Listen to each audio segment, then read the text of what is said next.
Welcome to Nameless Debate Radio, where radioactivity is contagious. But I have a problem with the concept of homosexuality. What does that mean? That means I don't agree with it. I don't agree with being gay. No. Can you please use a headset, man? Is it possible to get you to jump onto a headset? Yeah, just give me 10 minutes. I'm going to try and find one. I'll come back. Okay. Wait, was the background noise for him really bad? Because, to me, it didn't seem. Yeah, he had a bit of an echo. I couldn't really understand him properly. So all I heard was, I disagree with the concept of homosexuality. Yeah, that's what I heard. What? I don't know. Well, we'll have to see what he has to say for himself when he gets back. I agree with you. Bill, it seems to me that often when you talk about how well you've done in debates, you're quite arrogant. Do you think that you beat me in the debates that we've had? Of course! Of course you did! Alright, let's get to it, man. Alright? No, sure. Let's get to it, alright? What exactly was your opinion on homosexuality? Could you reiterate it for me? Yes, so I don't mind people who are gay, but I have a problem with the concept of homosexuality. Yeah, could you elaborate? Yeah, so I think it's unnatural, and it's I just think it's against nature. Oh, so you think it's unnatural? Did you know that homosexuality has been observed in many, many species apart from humans? No, I did not know. Yeah, well, that's a fact. It has been observed in many, many species apart from humans. So just quickly, how is it unnatural? Okay, so I have to explain that. So when a man and a woman, have intercourse, a baby is a product, is the output, right? Yes. Sometimes. So yeah, but that's the majority of times. The thing is, when you have a male and a male, there's no output whatsoever. So that's going against nature itself. No, incorrect. Incorrect. Well, a man can give birth. No, that bit was correct. Your conclusion was incorrect. Oh, okay. So you want to explain to me why my conclusion was incorrect? Yeah, okay. So for instance, there's been a very good argument presented that homosexuality is evolutionarily selected for, because one thing that homosexuals did do in the past that straight men didn't do is they would stay with the children and protect the women, because most men would go hunting. Okay, and so one other thing that they can do, right, is that they can confer upon the people that are related to them a bonus, because even though they cannot themselves procreate, they can contribute. Can you please repeat yourself all over again? I cannot hear one word. Have you got a headset on or something? Because it's really hard to understand what you're saying. I do have a headset on. Okay. What I said was. And now someone to be quiet. For instance, right? Homosexuals can help their families' children prosper, even if they cannot have children themselves, and in that way they confer a selection advantage onto their family's genes, even if not to their individual genes. And so homosexuality, insofar as there was a genetic predisposition towards it, is evolutionarily favored. Okay, I think you're not understanding my point. My point is that I think as well, before we have a discussion, we need to look at the origins of things. Okay. So yes, that's what I just spoke to. Yeah, but I just history within humans as well. So, so we can't talk about animals as well. So, because so the first time it was recorded in history, with humans, was recorded in Sodom, right? Now, that's your opinion. Well, it's the first thing that's recorded in history. I mean, do you want to give me a fact where it's recorded in history before that? No, I don't think you understand. I don't accept the historicity of the Bible, mate. I don't accept the historicity of the Quran. I don't care. I don't accept the historicity of the religious texts to which you refer. Do you understand? 1 second.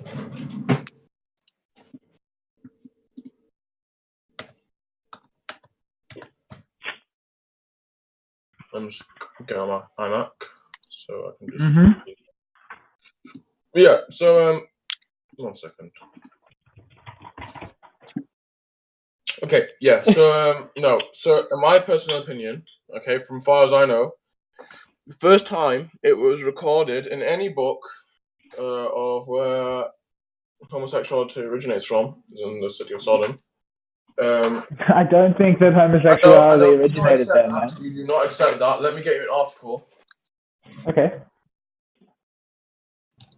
So I pointed out in Maine, but bonobos are an easy example of homosexuality observed among animals. Yeah, so if we can observe homosexuality among other animals, then does it actually make any sense to say that homosexuality could have originated in Sodom?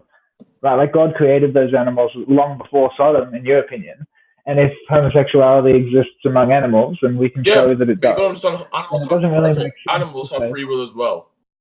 Like seriously. Well, I don't agree with that, but you can propose that if you like. No, by free will, what I mean by free will is that they can do anything they want by God as well. So That's false. That's false. That's false. Yes. Oh, that's false. That's correct. It is false. So, so you're telling me an animal? So wait a minute. Do you understand what I meant by having free will? I do, but I don't think you know what you mean by having free will. Now, let me rephrase for you, okay? Free will is properly defined as the capacity to choose such that you could have chosen otherwise. And insofar as you decide based on what seems best for you, you do not have a choice. You decide according to a criteria which is preset in your biology. Okay, so what I mean by free will is different to your definition of free will. Okay. No. You just said they can do whatever they want. Okay, what I did was I rephrased your definition in more technically accurate terms. Okay, so when I say the ability to choose, just that you could have chosen otherwise, all right, that makes explicit the assumptions you're making when you say they can do whatever they want. Because obviously you don't mean that when you say animals have free will, they can break physics. You don't mean that, do you? No, I do not. But also, I don't mean that. No. Just quickly, I got to push you on that, man. So when you say then that they can do anything that they want, you don't mean that they can break the laws of nature. You mean that they can make choices within the laws of nature, much like an analogy of a player can. Yes, okay. So then what I'm saying is that the decision-making process that you're referring to is itself governed by those laws. Yes. And there is no choice outside so they of can the do law. everything within the laws of nature, right? Mm-hmm. Okay, so we both agree on that. What did you say? Sorry? Say it again. So we both agree that animals could do anything within the laws of nature. Yes, yep. Yeah, and I believe that as well, and I believe that God actually gives them the ability to choose to worship Him. Yes, but I don't agree that constitutes free will. Okay, so let me give you my definition of free will from an Islamic point of view. Free will is when you have the ability to basically become bad or good, okay? You can make decisions in life without God pre-planning it for you, okay? So That's angels can't do anything. What? That isn't what free will means. I said from an Islamic point of view, my friend. Do you not hear that? Yeah, well, I don't... No, I heard it. No. Did you not hear when I said Islamic point of view? Honestly, I think there's something wrong. I did. Okay, I heard you. I'm just saying. Wait a minute. I'm telling you from an Islamic point of view then. Yes, but I don't accept that the Islamic point of view on free will is really worth considering. I've heard you. I don't really think that's valid. Okay, so as far as I can tell, the Islamic point of view is then, please. What do I think the valid point of view is? Is that what you asked? No, not the valid, the Islamic. The Islamic point of view is that free will is something that God gives you, such that you get to choose between actions which are either good or bad. That's what I said. Accurate. That's what I said. Yes, I know. I just listen. I just rephrased to you what you said to me. All right. I'm saying I understand you. That is invalid. That is invalid. No, I know it's invalid to you. Yes. But, No. It's invalid to everybody who's thinking clearly about it. Oh, yes, it's invalid to people who don't believe in the Quran. Okay, there. So no. It's not just people who don't believe in the Quran, man. Okay, I guarantee you, Vivi believes in the Quran. Vivi would tell you that is invalid as well. Yeah, but Vivi has a different understanding of Islam completely. Yeah, but you just said it's invalid for people who don't believe in the Quran. It's questionable if he's even a theist, because I mean he believes that God can't break the laws of physics. Come on, man! You're not gonna go down that route again, okay? Do not question another person's Wait a minute. You know, you brought an invalid point up about Vivi. Okay, yes, Vivi. No, I didn't. Yes, you did. I didn't. Yes, Vivi is a theist. No. Your words were that Vivi has a different point of view and he's a Muslim. Correct. Yes. So I'm explaining to you why Vivi's point of view does not match the majority of the Muslims in the world. No, it doesn't match your Yes. Muslim point of view. Listen, man. Wait. Vivi's point of view is very articulate. First of all, I want to classify what's God to you in a religious point of view. What is a God? To me, God is generally conceived of as the reason that things exist. Okay, but also God is all powerful, almighty. He can do anything he wants. Anything. No. Some gods are. What? Yeah, those are your opinions, though. Those are characteristics that subjective humans. Listen to me. Listen to me. I'm saying ubiquitously, the thing that is held in common among gods is that they are said to have been the creator of the universe. Now, the things that you ascribe to the gods, such as omnipotence, omniscience, and stuff like that, those are your personal opinion. They may come from your faith, but not all faiths agree about what God is. What the faiths do agree about is that God is the creator of all things. I'm going to go on Discord now. I'm going to send you the definition, my friend, okay? Obviously, I think you're not understanding what I'm trying to explain to you. I think I am understanding. No. I don't think you're understanding, okay? I think... Let me send you... there we are. I'll put it in debate chat. You're welcome to do that. Yep, I'll have a look. I think also even among like a lot of Eastern... Even amongst a lot of Eastern theology, you have like very different views of gods and things like the kami, etc. No. Instinct has a very different view to everyone. I mean, first of all, he thinks proof is non-existent. Excuse me. Can you just address the definition that you gave me? Pardon, yes. Is it true to? Is it true? Is it true that the definition you just provided me says the creator and ruler? Yeah. Yeah, so creator, is that part of it? Wait a minute.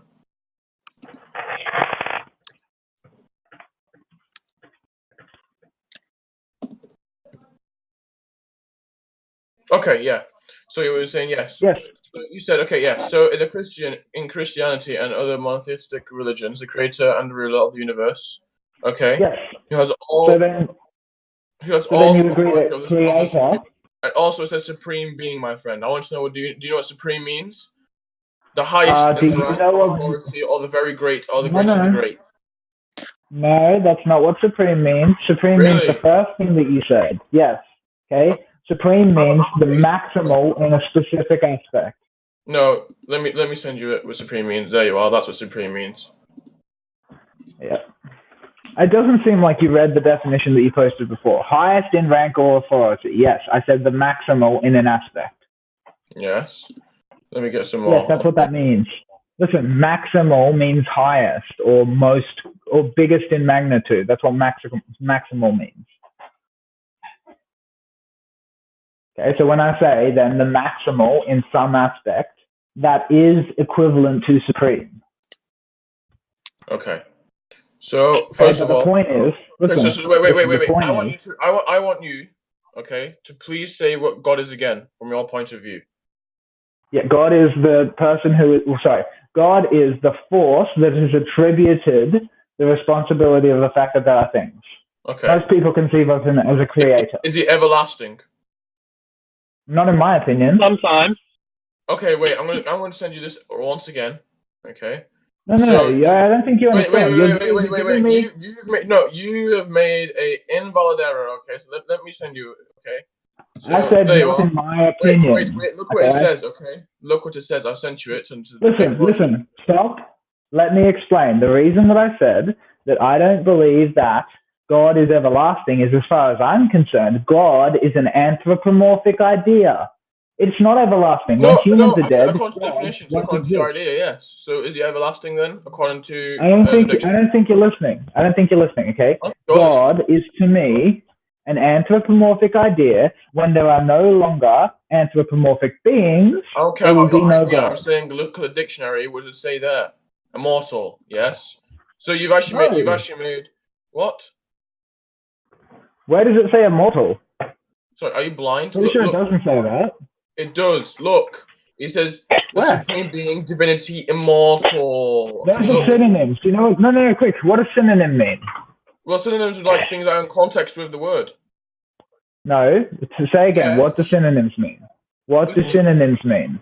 Synonyms are context of the word. For example, if you have the word, Wrong. Yes, it is. No, that is false. No, that is correct. So I would like to tell you then. Okay, stop.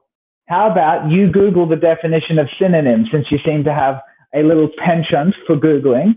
Google synonym, post that one in the debate chat, mate. Yes, exactly. They're in context. I'll send it into. Yeah, show it. Cool. Oh, yes, exactly. So I was right. Yet again. No, show me. Look, Paste it. read that. I've sent it into the debate. Yes. I've sent it into the debate chat, my friend. Okay. You're not listening. Look, what did I say? It's in context to the actual word itself. Yes, I was right. No. Context is the situation. Stop talking so I can tell you why you're wrong, all right? Context is the situation in which you use a word. That is what context means. A synonym is something that is either functionally equivalent for a specific situation because the difference isn't relevant, or more precisely, it is a similar word which has subtle differences to the word in question. Synonym literally translates to similar name. So I want to know not the same. What's context? Not what's the context? Same. Look, what you're describing to me is the fact that people often associate. What is context, my friend? What is context? Context is the situational information that surrounds a specific instance. Yes, so that's context. Yes, but you didn't use that word correctly. Wait. You've made an error. Okay, you've made an error. Okay, so please don't try and hide yourself. No. You have made an error. I give you the perfect definition, and you've made an error. No, you're not listening to me. You quoted immortal. Listen. I've listened to you, and I'm using that against you, and you can't actually defend yourself. You aren't listening, okay? You quoted a word that's listed in the synonyms, and then you made a proposition that because it was a synonym, it was a necessary characteristic of God. That is false. That is false. Yes. No, it's not. Listen, okay? Yes, it is. Not all people who believe in God, Not all people who believe in God believe God is immortal. Really? Do you understand? Give me one example, please. Okay. Buddhists. They would probably say that Buddha was as close as you can get to a god. No, sorry, that's the most idiotic, okay? They worship Buddha as a deity. Buddhists do not believe in God. That's correct. Yes, they don't believe. No, stop. God, so you can't use them. Let's use the synonyms you used, okay? Divine being. Pretty sure Buddhists do believe Buddha was a divine being. Yes, but okay, have you ever read any Buddhist scripture? It's a separate component. No, but I don't think you understand. I don't think you understand. Shintoism is a great example of gods. Most forms of animism are also examples. Mm-hmm. I want you to get me the definition of Buddhists, please, okay? Because Buddhists do not believe in God. There are many different denominations of Buddhists. Some of them do believe. Listen, stop. They do not believe in God. Kington, some of them believe that Buddha was a divine being. I'm telling you. Okay, divine being does not mean God. Divine. Actually, that's exactly what it means. No. Yes, divine is actually to God. That's accurate. Yes, correct. Divine means God-like. That's accurate. But if there is no God and there is a God-like being, then God is most appropriately attributed to that being. For example, some Satanists think that Satan is a God-like being, but not like the holy as God. Okay, it doesn't make him God, does it? Okay, look, people have given multiple examples of gods that can die, Norse gods, okay? For instance, that's one example that Chris just gave in the chat right now. There are a couple of other examples, all right? Gods are not universally held. Norse gods, okay, I'm going to search this up, Norse gods, okay? Yep, all right. Gods are not universally held to be immortal, I am telling you for a fact. Historically, God has not always meant an immortal being. But that doesn't make God then. If you believe God's not immortal, then that's wrong. not God. No, that's your personal interpretation. That is your personal opinion. Okay, cool. So, yeah. I don't think you're listening. You are ascribing characteristics to God, which other people who use the word do not necessarily share, and then you are insisting that the characteristics you ascribe are actually characteristics of the thing that you describe, and that is technically invalid. No, it's not. Listen, I think you're understanding. You're not listening. You're not listening. I'm listening very carefully. First of all, you've made so many invalid points, okay? I've just proved you on them. Then you really can't actually defend yourself. So let's go back to the point, okay? Okay? You said to me, what's a synonym? Yes. I said it's context of What the is word, it? right? Context No, around the wrong. word. Again, wrong. Oh, A synonym again, is okay. a similar Let's word. look at context. What's your definition of context? My definition of context is the situation that surrounds a piece of information or an event. Yes, He's so the already same way. he's already gave his definition. Yes, but the same way. I'm just clarifying. So the same way. Okay, a synonym is with an actual word. No, a synonym is a similar word. They're not context. Yes, it is. They're Listen, not. it's with, No, it isn't no. context. I'm So, telling you, that is not that long false. ago, is this recording? Because not that long ago, I want to repeat yourself. You It said is yes, recording. correct. You said no. You said to me yes, correct. So again, you So made what? another invalid error. Excuse me, guys. I hate to interrupt, but while we're down this rabbit hole, what does this have to do about having sex that doesn't involve creating babies being unnatural? Yeah, nothing. Listen, Okay, cool. Just making sure. But just quickly, it seems that like a lot of the debates that I have with King Tan are related to his misuse of language. No. A lot of the base I have with you in sync is basically you not listening to me, okay, making so many valid points, making assumptions over and over and over again until I prove you wrong, and then you just rage quit. What does synonym mean? Listen, synonym is a word, okay, so for example, there's a word, okay, a synonym is something to do with the context of that word, okay, it's in context. Wrong. Yes, correct, my friend, correct. No, incorrect. Yes, correct. Okay, so where does it say context in the definition for synonym you quoted? Where does it say context? Wait a minute, let me get the synonym. No, you posted it. Yeah, you posted it in the chat. Okay, I'm looking at the definition you posted. It does not say the word context. Justify that. Okay, yeah. So, 1 minute. I'd just like to state, so my view of this is that it's like same as Another thing interesting, you've gone off topic again. It's like but, you have I didn't. the words themselves like, related with you. I've gone off topic, okay? Like last time we were talking about death penalty, and you went all the way onto epistemology, okay? Are you aware? Shush. No. Are you aware? Are you aware that you keep going off topic all the time? I follow you. You go off topic. I follow you. No. That's what I happened. stayed on topic. What I originally said was, okay, gay people are unnatural as they cannot produce a baby, okay? And you said no, they are natural. May I ask you something? May I ask you something by that premise that gay people are unnatural because they can't make a baby? Who said that? Are post-menopausal women, are they natural? Sorry, I actually have an interesting question. Are post-menopausal women natural? What? Women natural? Menopausal woman. Woman who can't. Postmenopausal. Yes. No, if you can't have a baby, you're not natural. Duh. Okay, can I just ask a quick question about natural?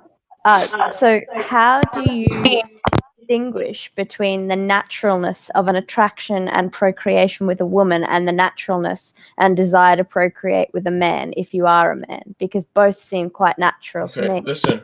Okay, yes, there are some people with the ability to not do certain things as some people can, okay? But listen, if you can get me one case where a man has produced a baby, then I'll say it's natural. I don't think you understand that was a complete non sequitur response. I don't think you understand, okay? I don't think you understand. Listen, King Tan, listen, okay? That is a non sequitur response. It's unrelated. No, it doesn't mean anything. So hypocritical. Okay, why is not having a baby unnatural? Because nature won't listen. Not having. You're misquoting me. Okay, I said when a man has intercourse with a man, okay, the output is not a baby; it's nothingness. Okay. Whereas if you have an intercourse with a woman, most likely you are going to produce a baby. That is statistically false. Most likely, no. That is no. Like. Okay, what? wait. I think not all sex produces procreation. I think. Let's go back. Let's go back for a moment. Okay. So if a bloke fucks a bloke, he's not likely to make a baby, right? And if he, buggers like a lady, then they're probably going to have a kid. Okay, cool. So where is ergo unnatural? Sorry, say that again. It's not there. It's not there. Don't repeat it. He's not going to be able to answer the question. What was Vivi going to say? No. Okay, good. Yeah. So I think what we're trying to make distinguish what exactly is unnatural about not producing offspring and what exactly is natural about producing offspring, because we have like contraception these days as well, and that's like we're having intercourse without producing offspring. That was Tim's question to keep. That's stopping nature itself because you're using contraception. Okay, it's like, for example, if for example, I don't know if you've seen these things in Japan where you get a watermelon, you can put like a mold and a shape. Okay, now the natural shape of watermelon is supposed to be like an oval, right? Now, if you put like this mold in it, you can turn it into a star, you can turn it into a cube. Is that natural or unnatural? No, it doesn't mean anything. You're actually just trying to stop it forming into its natural thing. Just quickly. Right? The same way with contraception. Okay, so like a watermelon is still a natural thing, even if it's square. You get that, right? With Tim Williamson. Yes, it is natural, but the way it is formed is unnatural. Tim, that's your opinion. So Tim, what were you gonna say? If you put a mold in it, you're telling me that's natural. I'm telling you that everything that follows from the actions of a natural creature, such as a human, is natural by definition. Yes. What if a watermelon happened to grow in some rocks that made it square? Oh. That's again the same logic of contraception applies. No, but the rocks are natural. But it wasn't put there. Okay, then it's natural. Okay, it's fine. Oh, okay. So when they form, is the form the thing that's unnatural, or are you saying when people interfere, it's unnatural? So if a dude like tripped over and accidentally fell inside another dude, but then like didn't do anything, would that be natural? No, you're literally going off topic. No, that's nothing to do with natural or anything. Yeah. Okay? Sorry, I apologize. I was off topic. Okay. So you're saying because of human intervention is unnatural, but however we have like these homosexual occurrences in animals. I'm going to send you a definition of natural, okay? Because you obviously don't all know the definition of natural. So I'll put in debate chat. Yeah, you're right. It's everybody else who doesn't know the definition of natural, not you. I certainly don't know your definition of natural, dude. Listen, go into the debate text chat. I want to look at the definition of natural. Okay, look, Kenzil, if you are caused by humankind. Listen to me. No, that's one definition of natural. Okay, we're saying that isn't an appropriate account of what counts as nature. Nature is everything. It's an artificial distinction that you form between the things that people do and the things that happen in the environment. You are a natural creature, and insofar as you are biology, chemistry, physics, as long as you are those things, the consequences of your actions are natural products. The thing I've just sent you now, it says not made or caused by humankind. Okay, are you aware that you don't understand language properly? But no, I think you don't understand, okay? You don't understand. It says not made or caused by humankind. So okay? That's what one. Is. So they have but instinct that just kind of gets him defensive. Also, I want to just point out, so I view humankind as I view them as okay, again, to me that's like pretty meaningless. Okay, but even past that, okay, say we accept your definition, and what is natural is something that's not like done by mankind. So, right, we didn't invent homosexuality. Wait, who am I against? There's about 5 people against 1. Let it be a fair debate. Okay, that's fairly reasonable. I think that one person should be making the debate. I agree. Yeah, I'm happy to continue. It's not that difficult. So look, man, you focused in on one part of the definition you posted, which had a lot more than just one part, right? Unless you're going to account for all of it, please don't post it so that you can cherry pick a piece of the definition and think that is okay. accurate. Then I want to tell me from this definition, what's the overall definition, please? The overall definition, yeah. Existing in or derived from nature. The second part of it, which says not made or caused by humankind, that does not contradict, the fact that it's made or caused by humankind doesn't contradict the first, because anything that exists that we produce exists in a natural system, obviously, and anything that you produce, since you are a natural creature, is natural by definition. Okay, but listen, I think you're understanding, okay? I'm pretty sure I just got you exactly right. Listen, What I'm trying to say is, my point is, okay, where it's made caused by humankind, okay? What I'm trying to say from this is that, okay, so your probably argument is going to be, okay, so when you have intercourse with another person, that's caused by humankind, right? That's probably in your idea, I know what's in your idea. But in my opinion, it's not, it's caused by God, okay? So you can't really use that against me. Secondly, I'd like to mention the fact that by using this, by using this, okay, when a man and a man have intercourse with each other, okay, the divine being has basically said that no offspring should be produced. And that's why an offspring cannot be produced. I want you to explain to me, okay, why they cannot produce something if they are natural. Yeah, I mean, what do you mean they can't produce something? Let me rephrase that. They If can what they produce. are doing is natural, if what they are doing, the intercourse is natural. I want to explain that. Yeah, Sorry. okay.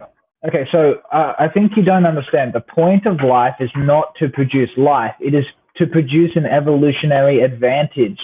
Okay, that's the whole point. Like the way that natural selection works, right, is that people who are better at survive, and they breed and the others don't. And so the genes that were possessed by the people who were better at surviving, those are the ones that are passed on, all right? So when I say, for instance, that homosexuality can be evolutionarily selected for, stop, please let me finish, okay? 1 second, Please sorry, let me finish. One second. When I say that, Yeah. Yeah. Don't come with you. No. Don't stay in there. Yeah, sorry, repeat that again in sync. Okay, so we're talking about, you said like something along the lines of, how is it that it can be natural if it doesn't produce anything? And I said that the point of life is not to produce life, okay, it's to produce life that's better at surviving. It is to confer upon the descendants that you have an evolutionary advantage, right? That's not a conscious point, but it is the point that is facilitated by natural selection. The way that natural selection works is that those who survive procreate, those who do not survive do not procreate. Okay, so the genes possessed by those who survive that allowed them to survive are passed on, all right? And so what I'm saying when I say then that homosexuality can be naturally selected for, I'm saying that there are benefits to the gene pool of your family when you have a homosexual born, which are not strictly limited to the fact that that homosexual can procreate. So you said, so let me repeat what you said. Okay? So firstly, I want to go point by point, okay? So you said that the main point of life is not to procreate, rather is to evolve and adapt to whatever, okay? Yes? So natural selection. I said that the point of life is to confer upon your descendants an advantage. Yeah, and like I want to just make a I just want to make a quick distinction. I assume in sync evolutionary perspective, like not from like a personal meaning stuff. Okay. Yes, correct. When I say the point of life, I don't mean the subjective existential significance afforded to it. Okay, yeah. The reason I mentioned that was. My question is, okay, if you didn't produce in the first place, so what are you going to evolve to? Well, I don't think you understand. Like, I just said that you can... I don't think you understand. If you don't produce a specimen, what are you going to evolve to? Because you could be nothingness. Well, your family produces the offspring. No. Let's just say there's one man on the earth. He didn't one man and one woman. Oh, sorry, okay, yeah. Sorry, one man, okay? They have intercourse. No. One second. They have intercourse. There's nothing being produced, okay? So what are they going to evolve to? Okay, the dead. Well, wait a minute. So do you think that you can just present an absurd example and that counts as a fucking argument? You give me many absurd examples.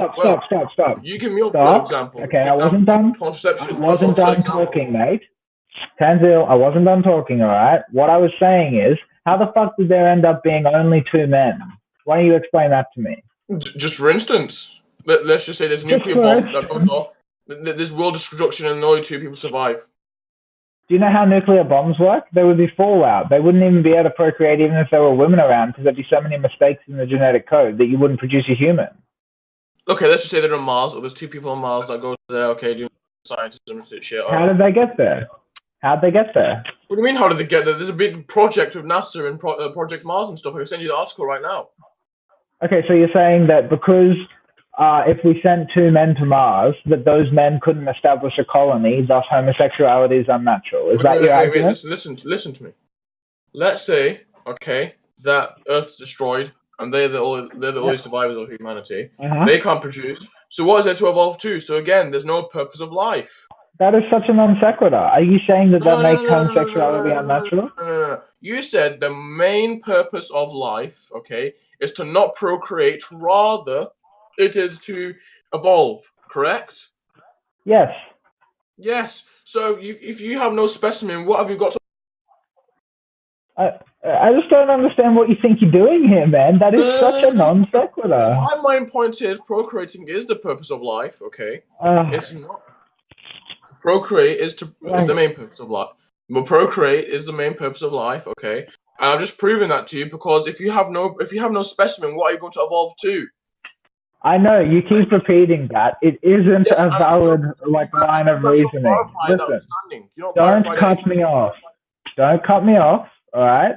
What I said was, you repeated that 5 times now. It wasn't a valid line of reasoning to begin with. It was you proposed an absurd example. No, it's an absurd example. It's a perfect example. Perfect example. Listen to me. Listen. You proposed an absurd example, and then you derived a conclusion, and you went, see, the conclusion is absurd. Therefore, I must be right. That isn't good argument. So, that's not a good strategy to win an argument. Nobody accepts that you demonstrated your point. No, I demonstrated my point because I said to you, okay, let's go back to, let's not go future. Let's rewind back in time, okay? So, you believe molecules in the sea, correct? I believe what, sorry? There were molecules in the sea to begin with. Yes, I believe that there were some molecules in the sea. Okay, tell me the process of how they became bacteria. I believe it's something called abiogenesis.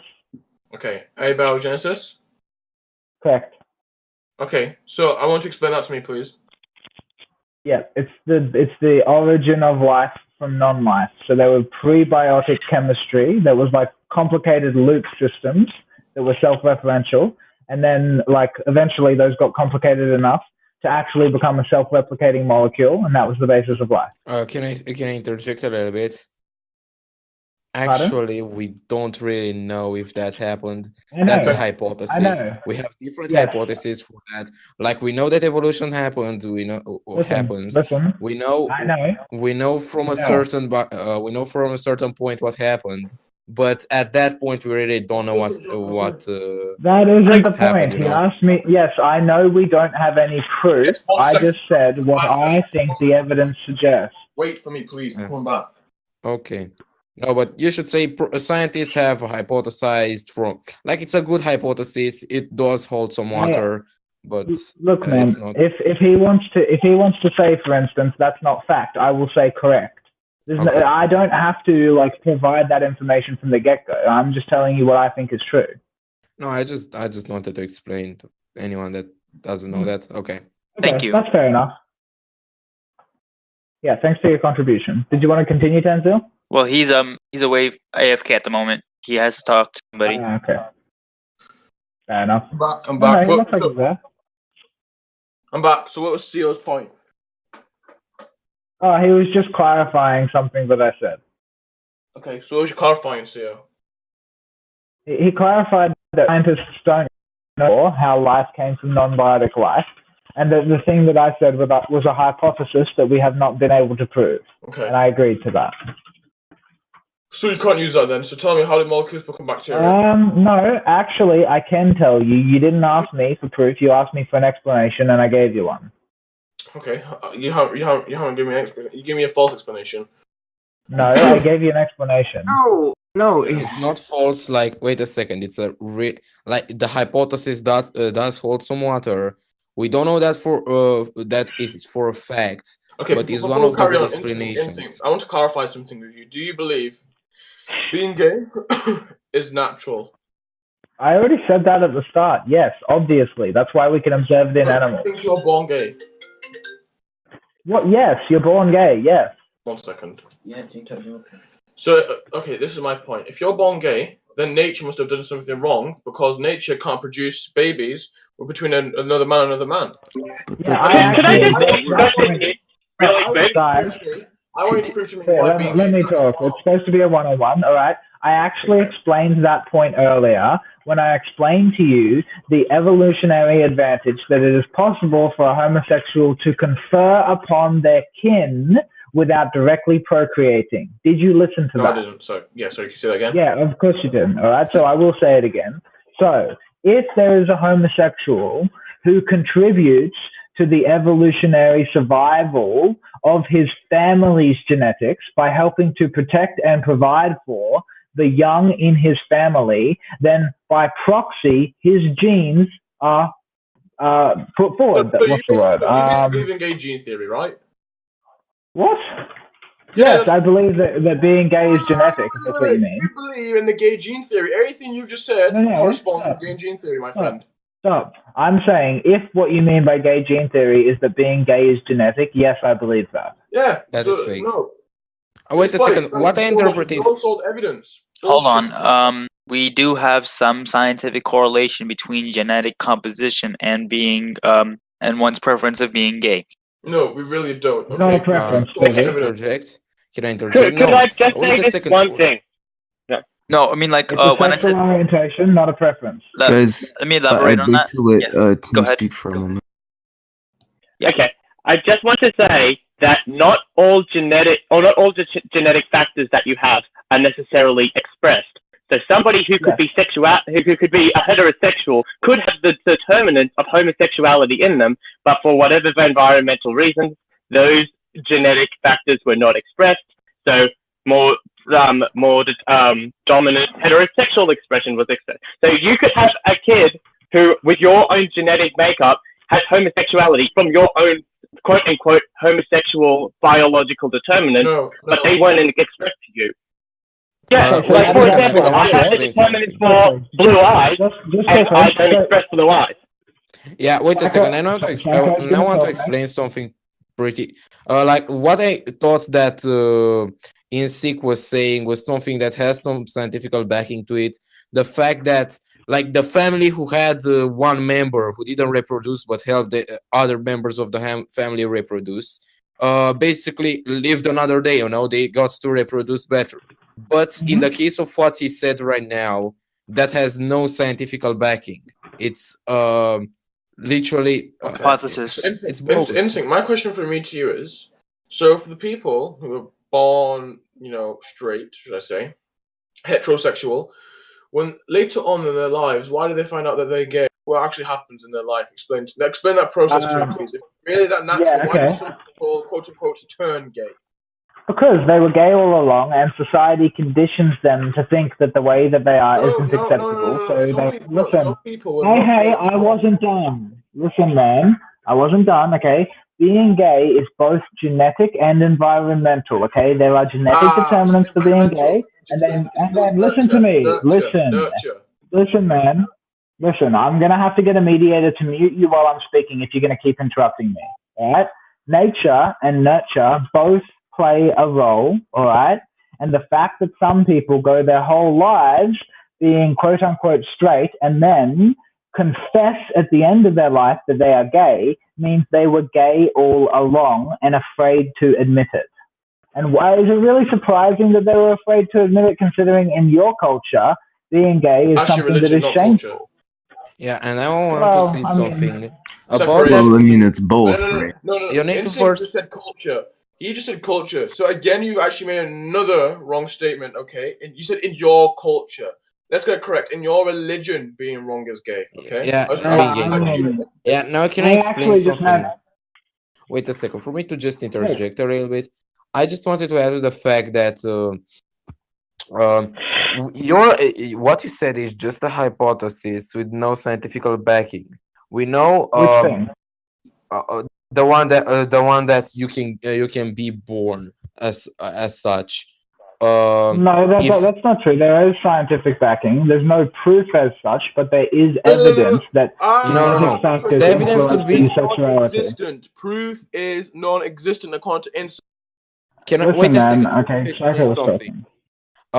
It can be something like there are more hypotheses and all of them hold water. This one is like does hold a little bit of water, but there are others like changes in hormones and wait a second for me to remember it. It was it's trauma.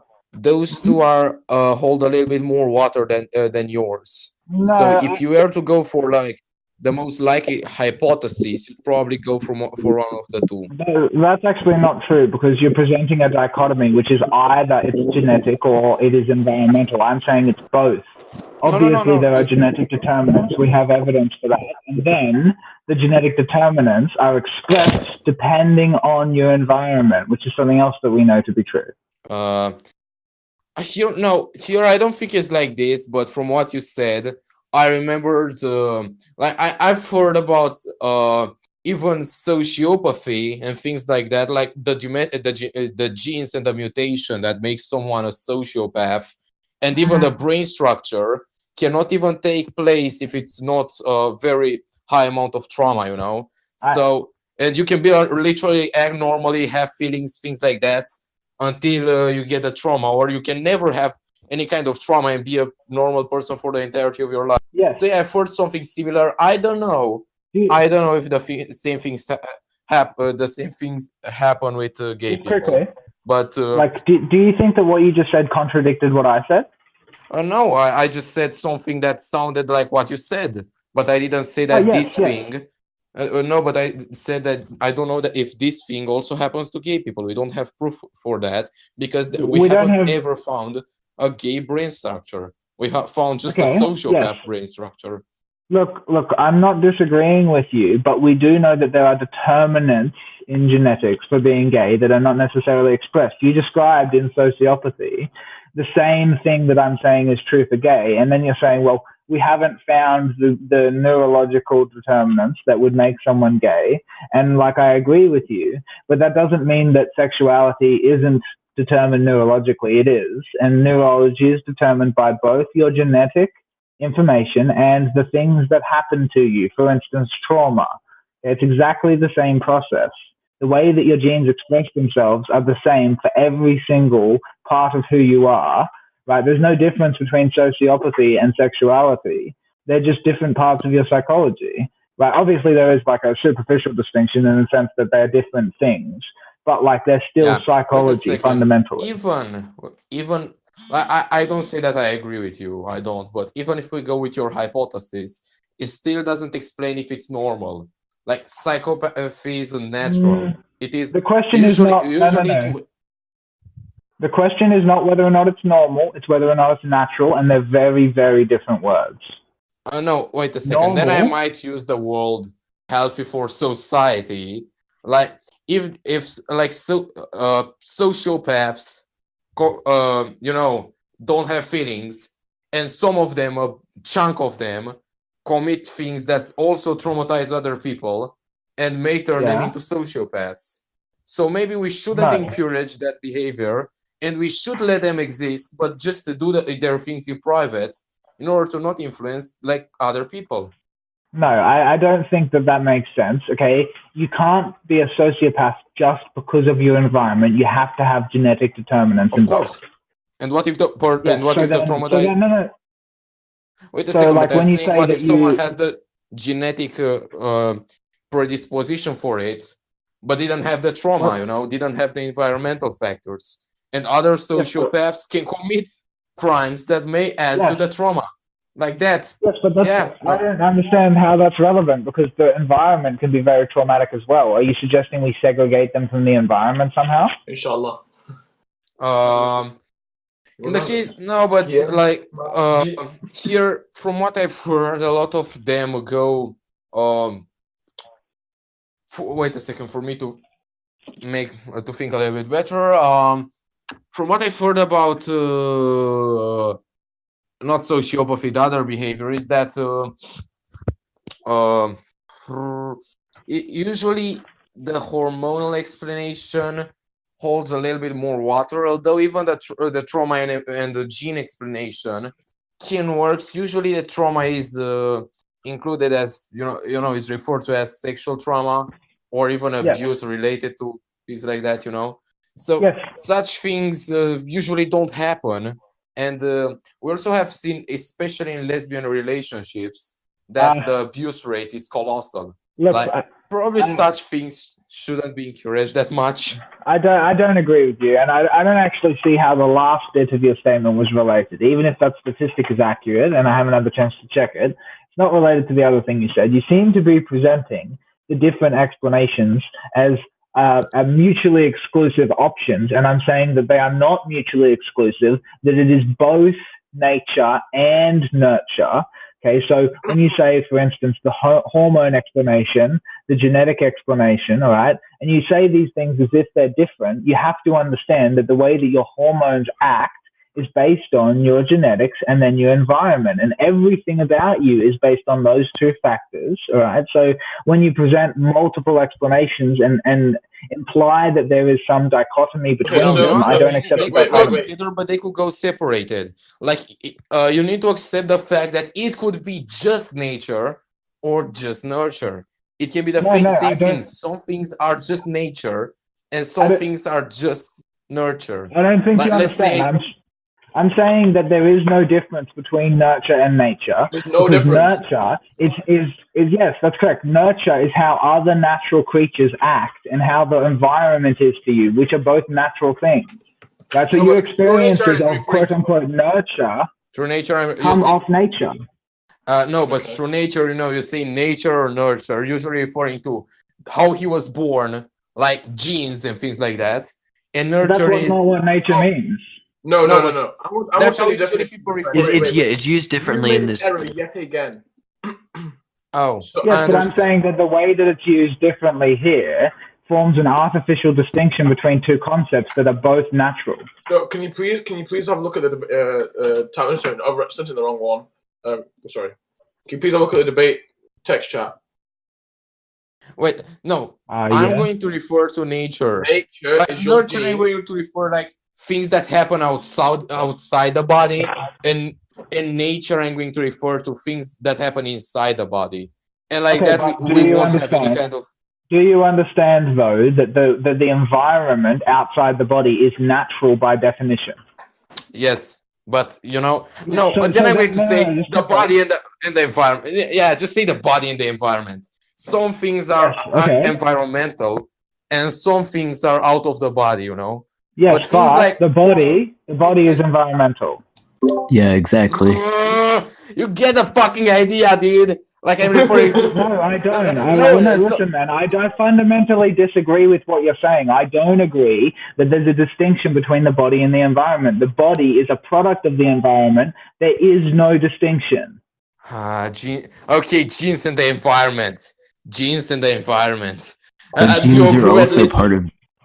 I want to shoot myself. Fuck you, dude. Hold on. I think I can explain this.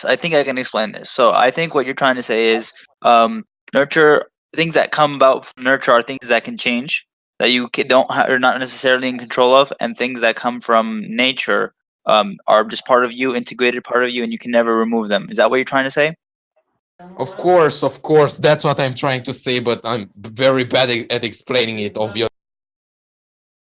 I think that in the fact that you're struggling to explain it, getting angry and swearing at a competitor who literally doesn't understand probably doesn't help.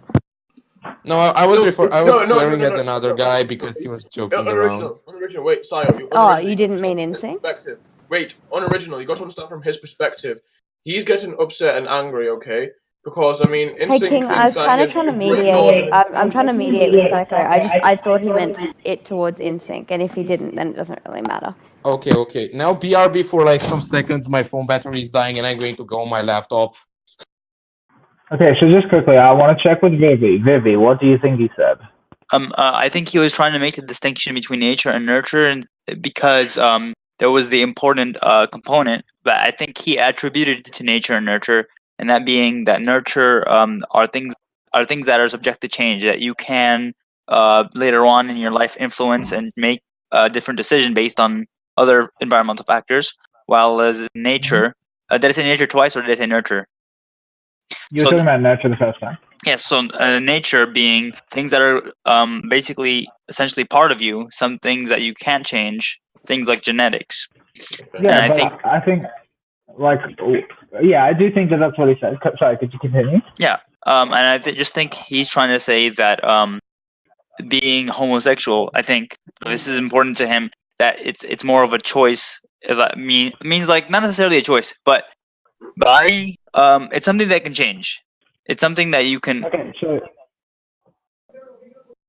sorry, keep going. Yeah. I actually kind of finished my point, but the thing is, I think the important distinction he was trying to make is that being homosexual is something that you can change from, and I think it's just based on his own beliefs, more than actual backing.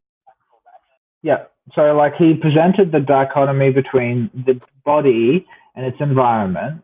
And I think what I said to begin with, before we got down to the fact that there isn't a distinction between the two, not a good one, was the fact that I think both of those are part of the explanation. And he seemed to be presenting them as a dichotomy, one of which was true and the other false. Do you think that's yes, that is a very, very commonly presented dichotomy, though. Yes, I understand that. But it is very often like personality traits are often discussed as nature versus nurture. Like that's not. No, I understand that, but I'm saying like it seems to me that the general consensus is that it's both. Okay. Yeah, of course. But yeah, so that's what I was trying to say to begin with. No, but it's like it's kind of two ends of a spectrum, right? Like it's always a bit of both, but some things are more nature, some things are more nurture. And although nurture is in itself a natural process, to discuss it, you have to make a distinction. Yes, I agree with that. But I think that when he was trying to explain, like, he was making them mutually exclusive. Now, we just agreed that it's a bit of both and that we're trying to work out the ratio, but I don't feel like he was admitting that it was a bit of both. I feel like he was saying in some situations it is just one. Yeah, that's what he was saying. But I don't think it could possibly be just one. You couldn't make a distinction of it being just one. Even if you made the argument that maybe it was just one, how would you make that distinction ever? So wait. Yeah, go ahead, King what you're talking about. Fucking muted. There we are. Okay, so I want to ask you. So, say if you have it. Okay, one second. Dark Master just said something. I don't know what he said. Okay. So okay. My point is, so NSYNC. Can I ask you a question? Yeah, of course. Do you think it's important to have a mother and a father figure? You're gonna have to rephrase. So, do you believe it's important to distinguish what a mother and a father is? I think it's important to have a male and a female role model for children. For children, right? So, if there's two male models, I mean, what do you do for the child then?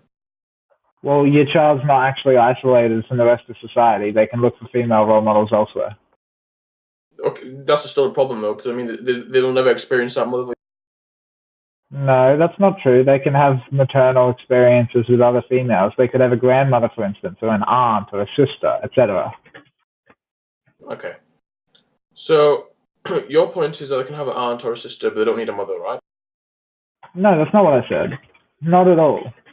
I said that they can use other females as a female role model. Okay. So, I'm asking. So, if you think, okay, so this is my question from me to you. Okay. So please try and understand what I'm going to say. Okay. So I'm going to ask you this question: if there is a child, do you think if they have gay parents, that is more likely to make them gay as well? Yeah, no, definitely not more likely to make them more gay. Do you think it'll make the opposite? No, it's neither. But you said it's environmental. Yeah, it's not. Yes, but it's not a straightforward learned trait. It doesn't work like that. It's very complicated. Sexuality is an extremely complicated topic. Okay, but I think you understand the question. Okay, I'm saying, okay. I answered your question. The answer was no. So you don't think nurture has anything to do with being homosexual? I didn't say that. I said that if you have two gay parents, it doesn't make it more likely to get a gay child. But if you're born into a family where there is, a male and a female figure, you're more likely to be heterosexual, right? No. Okay. Why not, please? I want you to respond. Because sexuality is extremely complicated. You're trying to reduce it to a simplistic analysis that just does not apply. That's not an answer. I'm asking why. No, it is an answer. Yes, your answer is very simplistic. I don't accept it. No, it's not simplistic. I'm asking. Let me. No. I'm back. Okay, so is the only factor that you're describing the sexuality of the parents? Is that the factor? Sorry, okay, sorry, I didn't hear you. Is the sexuality of the parents the relevant factor? Yeah. Yes? Yes. I mean, wait a second. In some cases, mutations can happen, but usually. Just man. I'm not quite done. All right. So the sexuality of the parents is what you said was the factor. I'm saying sexuality is not a single variate. Like it doesn't have a single variable. It's a multivariant problem. There are lots of factors that contribute to your sexual orientation, and it is not accurate to say that that it is simply reducible to what the sexual orientation of the parents are. So you just clarify that. It's okay. So you just clarify that there's many factors that play with your sexuality. So again, you just mentioned that's not nature. No, that's not correct. It is nature. All of the factors that I'm referring to are natural. Okay, so what factors? Please expand. Yeah, okay, so experiences that you have of your environment, considering that your environment is natural, are experiences of nature. Okay. Give me an example of an environment that can make you homosexual. I don't know, man. Like I said, it's very complicated. No. You made a claim. I want an example, please, because I don't really understand. I never made. Listen. Stop. I never made a claim that I could explain to you how homosexuality happens. I made a claim that homosexuality is not. Listen. I wasn't done. You made a claim, which was that. Okay, the only factor relevant was the sexuality of the parents. That is not true. He knows me. To get office. You go to church of Oz. How long for? Please don't be too long. Man, can you mute your mic, please? I'm back. Yeah, when you're going to do that, please mute your mic. Sorry, man. Okay, so quickly, you made a claim. The claim that you made was that the sexuality of the parental figures is what is relevant to determining the sexual orientation of the child. I said it is not as simple as that. You said, yes, it is, and I said that's not accurate. Okay, you still haven't explained why it's not. Okay, so I don't have to explain how it works. I just have to explain that that's not the only factor. I think if you don't know how it works, then there's no point in debating, because then how can I debate with a person who doesn't know anything about homosexuality? I do know some things about it. I just can't tell you exactly how it occurs. Okay. Yeah, and about that gene thing, I looked into it, and no, we haven't really found any evidence that it has any kind of genetic background. LOL. Now there's a correlation. The evidence that, no. Okay, yes, there is. Listen.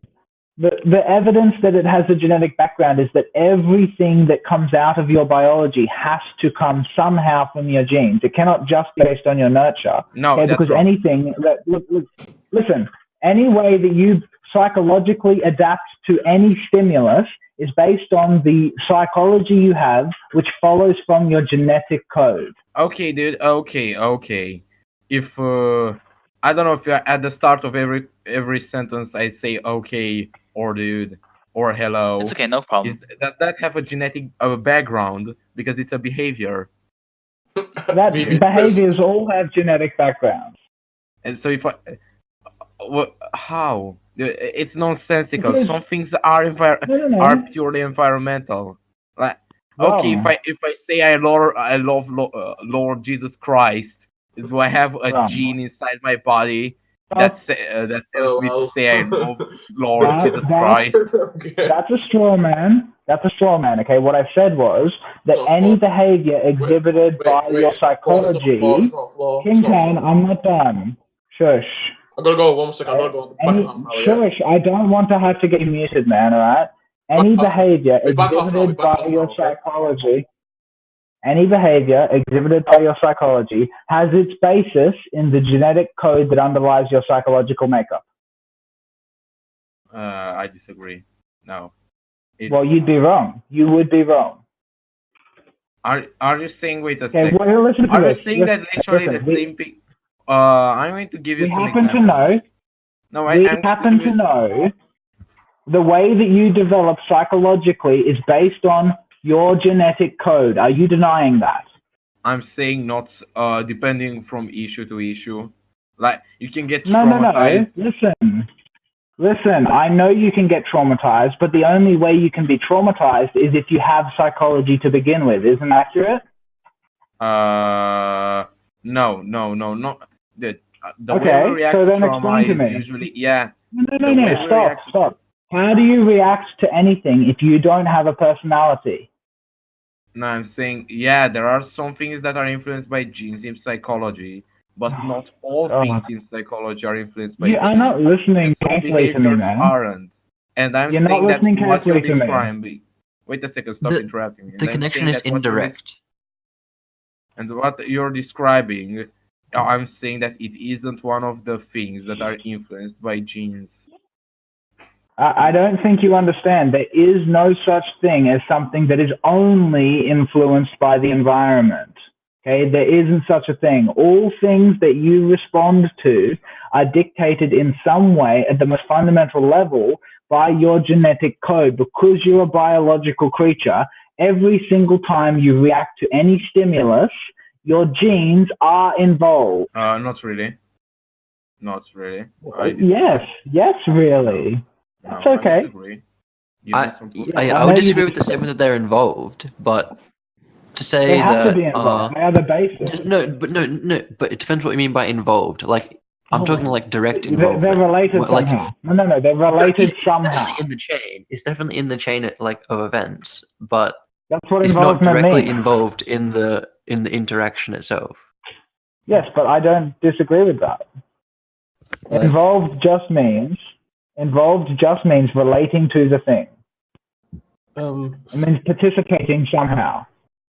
Like if you lose a leg, and the way you adapt to walking with that limb is indirectly like it's definitely influenced by your genetic makeup to an extent, but like that behavior is like for a large part due to the environment.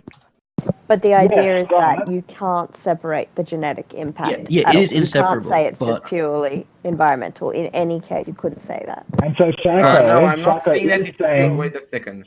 I'm saying. Wait a second. That actually is what Matt, you're saying. Wait. No, he's saying he's not saying that. So let's hear him out. Yeah. No, I'm saying that this maybe you have some gene to react in some way. There we go. Stimuli. I agree with you, dude. But I'm saying that this response has some genes to it, but there isn't a gene that says, yeah, this happens, therefore you start liking dicks. It's yes, nonsense. I know. I never said that, and I'm not sure how you thought that's what I was saying. Maybe I was confused. Okay. I think that the two of you just misunderstood each other a little bit there. Yes. Oh well. I actually understood what he said, but he just didn't use the word. Yeah, that's what I mean. I think more that approached it with a couple of words that weren't quite like making sense to you. Therefore, you misunderstood what he was trying to express. Yeah. Well, yeah, I definitely think that we had a misunderstanding, but I thought that when I rephrased his position with Vivi, that we captured it accurately. Yeah. No, I didn't say that. Yeah. No, I was referring. Now you know what I was referring. Yeah, so we're basically saying genes don't make up for certain ideas, but rather they may promote someone to think certain ideas. Yeah. I don't know how you use that, but yeah, in general, I would agree to that. So, they don't promote Yeah, go ahead. No, you go, Vivi. No, I'm just saying that I was just rephrasing what I just said, so go ahead.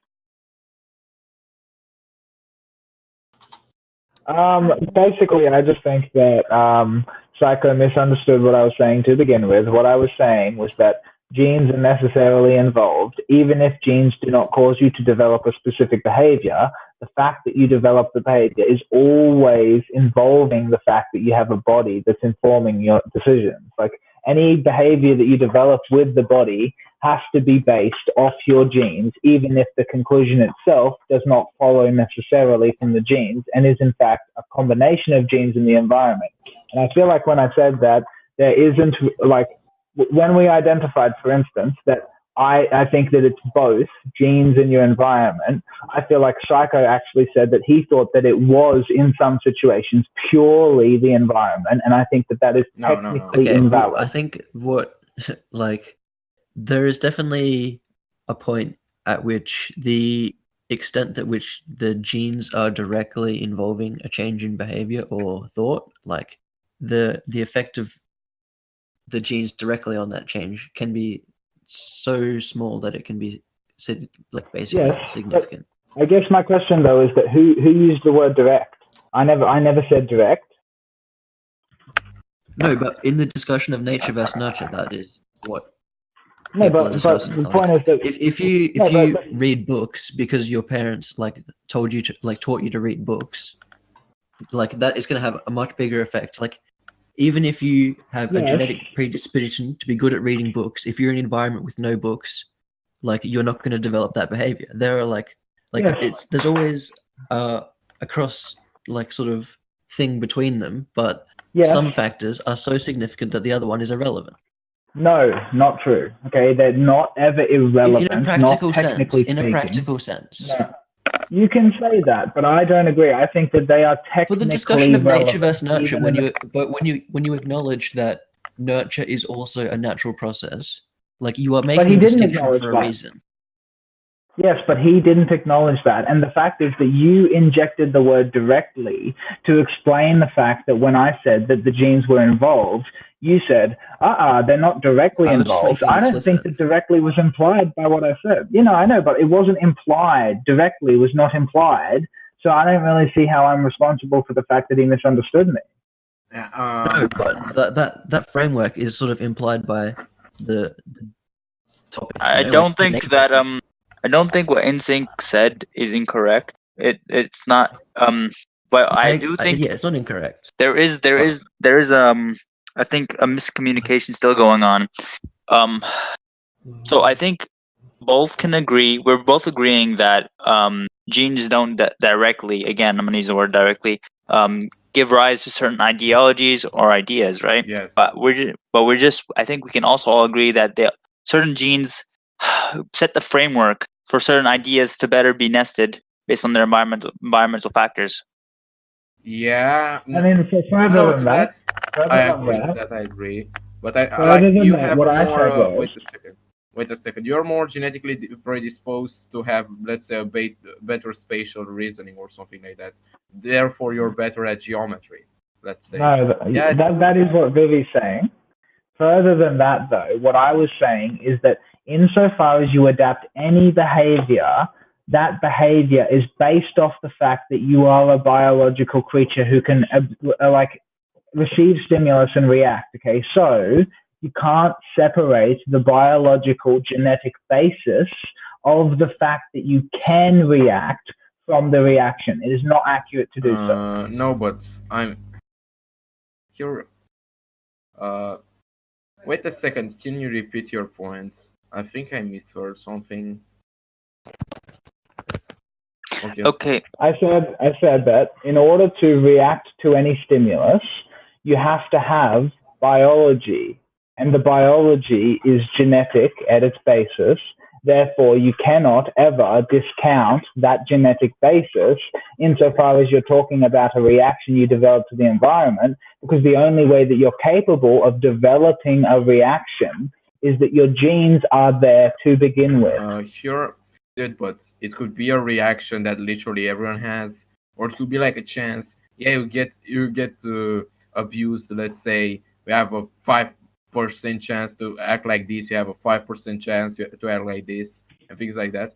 And or maybe you have a chance to even continue the abuse on other people, like it usually happens. So I think even if it has a genetic predisposition, I still wouldn't agree with it. Like if we tomorrow found a predisposition to being addicted, then I'd still be against being addicted to drugs. I don't think you do disagree with me, man. I said yes to the thing that you just said. I said that genetic determinants do not always directly influence the development of a behavior, but they are always involved indirectly. That's what I said. And I also said that insofar as they're involved indirectly, it is incorrect to say that they are not included in an analysis of a behavior that you develop in response to something that happens to you, because the thing that it is happening to is your biology. Yeah, I agree to that. Okay. Yeah. All right, so we're on the same page. Yep, seems like it. Let's see. Vivi, yeah. Because King Time's not here, do you want to just I'll take his stance. No, I wasn't going to ask you to take his stance. I want you to, well, you can afterwards, but what I would like you to do is quickly try to track the course of the argument for everybody who's listening. Okay, so initially I think we were talking about gays, and whether or not it was natural to be gay. And so the topic was then slightly shifted to what exactly is natural. And King Tan was going along the lines of saying anything that, basically can reproduce, right? Is that what he said?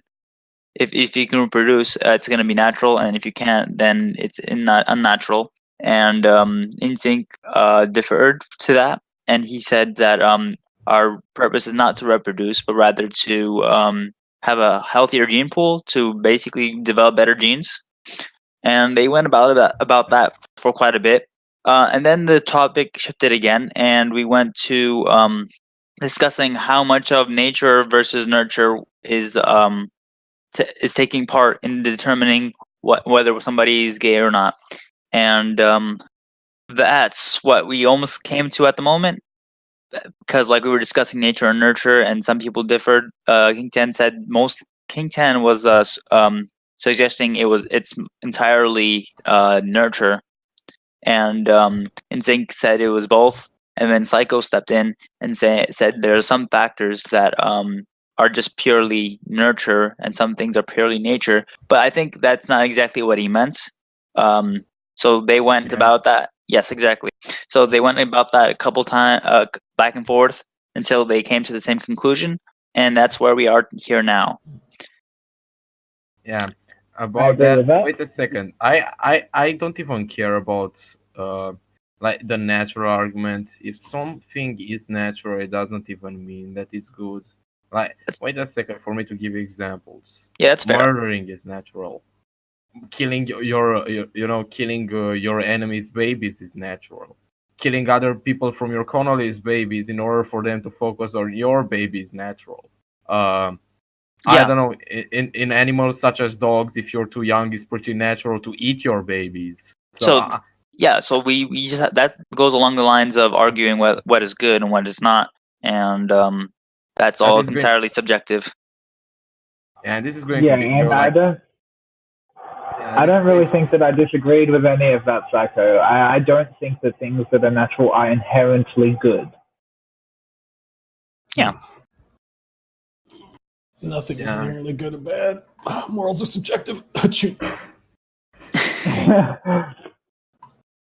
Okay, so just to quickly counter that point, though, right? It seems like you're arguing that homosexuality is not pragmatic. Is that correct, Psycho?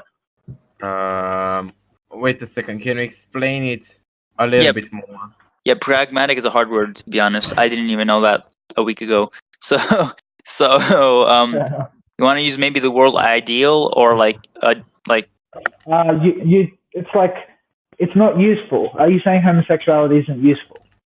In certain situations it is, but in the situation that we live in right now in the world, it is not. Interesting. And how do you figure? Wait a second for me to give, like, let's say Europe's population is very fastly declining, while other countries who are extremely traditional, like let's say Africa and Saudi Arabia, their population is growing like wildfire, and we're getting to a dilemma. That's a pretty complicated thing to look at, though, don't you think, Psycho? Like, yeah, that's absolutely true, but also they're developing towards first world at about the same rate that they're reproducing, and at some point the balance will tip backwards the same way that it did in every other first world country, to where they're not going to be producing enough when they're proportionately developed. It's just whether that happens before or after a population crisis in the more developed areas. Guys, I think I'm going to go. If you want to, after an hour or two, where we can continue this debate, I wanted to add something, and maybe if you see me online, you can just call me. Goodbye. Have a nice day. All right, take care, man. See you later, man. Very good contribution to the discussion. AIDS. Yeah, I mean, it was a bit confusing, but I do think that he contributed. Mm-hmm. So King Tan's argument, that it's not natural. That's what his argument was. Yeah, yes, it was that, but I think that everybody here probably disagrees with that position. Speak up if you think that homosexuality is unnatural. So wait, I think you can make an argument. If you argue that something that is natural, something that is healthy, or basically something that's more secure. I don't know. Mm-hmm. If you argue along those lines, then. But I feel like the evolutionary argument that I gave counteracts that argument. Yeah. So like everything. Wait. So can you explain that evolutionary argument again? Yeah. So basically, when a homosexual is born, the homosexual can contribute to the propagation of his genetic information insofar as his genetic information is very similar to the genetic information of those in his family, and he can contribute to the survival of his family members. I'm not sure I follow exactly. So, okay. Yeah. So basically, like his genetic information isn't the thing that is being propagated. It's the genetic information of his family, of which he is a proponent. Do you agree with that? Yes. The genetic composition of his family is what is going to be promoted. Yes. Yes. So, and if he were to propagate, it would be, in the larger sense, the propagation of his family's genes, right? If his family propagates, his family genes will be passed on. If he procreates, his family genes get passed on. Oh, yeah, but... Yes, so if he contributes to the survival of his siblings and their children, then his genes are passed on by proxy through his family. Yeah, I understand that, yep. Yes, so that's how. That is how it is healthy for homosexuals to exist. But wait, that's no different from if the person was non-homosexual. No, but it is, because a homosexual person doesn't focus on their own propagation, right? Which is in some sense a competition thing, right? Because you're still competing with some of your family members for resources, for instance. Yes. Right? The resources of the family can be focused on the offspring that are produced, and the homosexual member of the family doesn't have anywhere to divert the resources, so they can focus like an additional person's resources on the children. Chris, can you please mute your mic? I thought it was muted the whole time. Oh man. So yeah, I get that. That makes sense. All right. So I think what I'm going to argue is not homosexuality, because I actually don't disagree with homosexuality. However, and I think King Tan also I might be able to convince King Tan that homosexuality is not what he's against. But something, for example, someone might say that homosexuality promotes a certain unhealthy or risky type of behavior in which seeking another mate, right? When you're seeking another mate and you're like, okay, they want to kind of have that sexual output experience, right? Then they might engage in anal sex. And anal sex is obviously, I think everybody can agree, is extremely more risky than I want to say natural sex, but I'll just use heterosexual sex. Yes, thank you. So yeah, it's extremely more risky than heterosexual sex, and in fact, like the damage that can be done by it is obviously it's disproportionate. Okay, no, I actually contest that. I would say that yes, it is more risky. Obviously, that's true, but it's not lots more risky. Right? It's just, unprotected sex is risky in general. It still applies. Yes, but listen, please don't butt in, man. I wasn't done speaking, right? Unprotected sex is risky in general, and like the kinds of viruses and diseases that are passed through unprotected sex are not unique to to homosexuality. So although I agree that it's definitely possible that homosexuals are more likely to engage in risky behavior, as long as they use contraceptives like condoms, there shouldn't actually be any, like, there shouldn't be an inherited consequence from that act. Yeah, I agree with you. I wasn't actually necessarily talking about sexually transmitted diseases, but more so other other things, like, for example, right? Doctors, when they talk about anal sex, yes, thank you. There's that, and there's other things as well. But I just don't know. But you can get vaginal prolapse. Yes, I know that. But I'm trying to say that. All right, these organs, the sexual organs, are adapted for these types of behaviors. The other organ is not. It's not. Okay. And basically. So I guess go ahead. I guess the bit that confused me is that, like, it seems like you were making a utilitarian argument, which is why I would jump to the sexual diseases, because they spread to the rest of the population. If you're talking about, like, anal prolapse, for instance, that only affects the individual. I don't see what business it is of mine if a couple of gay guys want to go and have sex and then hurt their body doing so. But the thing is, that's another reason why it's unnatural, right? King 10, I'm trying to talk to Vivi for the moment. Can you just wait until we're done? So yeah, I'm gonna actually agree with you, InSync. So it's like the person does their individual thing, but the thing is, like, in society, if something hurts an individual, we dispromote it. We unpromote it. What is the word I'm looking for? Discourage. We condemn it, right? Discourage, yeah. We discourage and condemn. Yes, discourage, condemn, and demote. But the thing is, we don't necessarily prohibit. Yes, correct. And that's what I'm saying. As I'm saying, like, yes, we may discourage it, but I think what we're really discouraging is, King Tan, I asked you to wait, right? I think what we're actually discouraging is the risky behavior. We're not discouraging the homosexuality. We're saying, if you're going to have anal sex, be careful. And I think that the final point in that contention is that straight couples have anal sex too. Yeah, and I think that's really wrong. Like, so I'm gonna discourage and then condemn even anal sex and along that line. But then what we're talking about is anal sex, which has nothing to do with homosexuality. Correct. So far. Yes. So I'm gonna say, if I'm gonna argue against homosexuality, I'm gonna have to come at it from a different angle, obviously. Mm-hmm. But the thing is, at the moment, I think King 10 is mostly against the anal sex. Yes, I think so. So, is that correct? Sorry, what did you say? What was the statement? That you oppose. I do. You oppose anal sex more so than homosexuality in itself. Yeah, I do. Yeah, why? Anal sex is prohibited. It's very wrong. Not just that, it's like you're literally inserting something into feces, okay? And due to that, you're going to get loads of problems down the line. And your point was, okay, you know what? I don't care. They do what they want to do, and that's their problem, right? That's what you said. No, that's not quite what I said. And just quickly, you realize that people who have anal sex, they clean up first, man. They generally don't put their penis into feces. Yeah, but I mean, still, it's not like the entire bacteria of feces is gone, is it? It's still remaining. Well, yeah, that's correct. So even if you clean up, there's still going to be remains of shit in there. Here's the cool thing, though, man. You got condoms, like.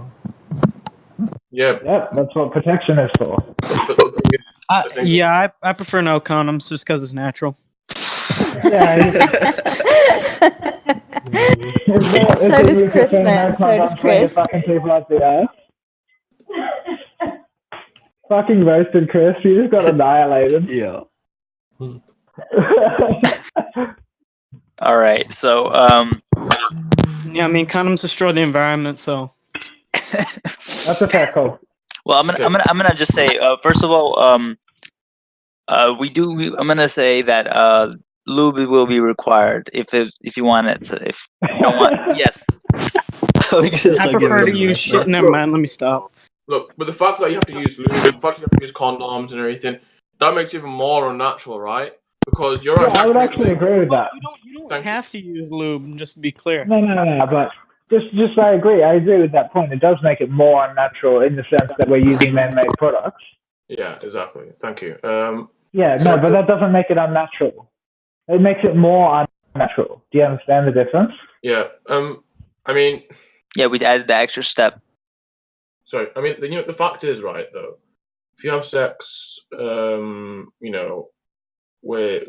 not using the anal. Like, so for example, if you actually just do natural heterosexual sex, right?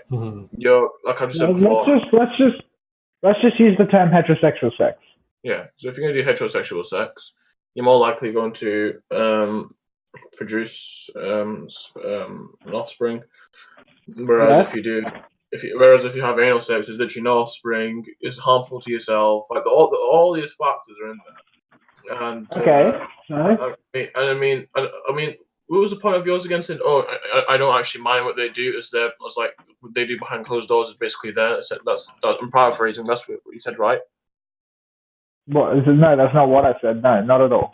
So what did you say, Mom? Asking. Okay, because the thing that you said that kind of implies that what they're doing is shameful and that they should hide it from public. What I said was, what people do with their own bodies is their own business. Yeah. So, but you got to understand as they're well. Not the same. Yeah, I agree. But the fact is that it affects their families in certain ways, and it's not just to them. You're affecting everything that is in that long life cycle as well and stuff. Like, for example, you affect your family, you affect your friends, you affect everyone really. You even affect your partner. I mean, you don't get a choice if you're gay. We're back. And like you affect people regardless. Like affecting people is sort of how the world works. That's a discussion itself, okay. No, I think the point that Chris just made there is really relevant. He said you affect people anyway. Heterosexual people affect their family all the time. Yep. Yeah, but less. It's like less emotional than having. Not necessarily. No. I think it is subjective. For example, if you have STI and HIV and stuff. Yeah. We said protection. Hey, watch it. No, but we said protection. Protection is the counter argument. Can someone else debate my corner? I'm a bit tired. Your point is. I think we agree with your point, though. I mean, I think when in conveying your point, you do insert some of your subjective opinion with it. But the thing is, I think your point in and of itself, we kind of agree with. Yes, we just don't agree with the things that you attach to it. Okay. So yeah, homosexuality though. That's another topic though.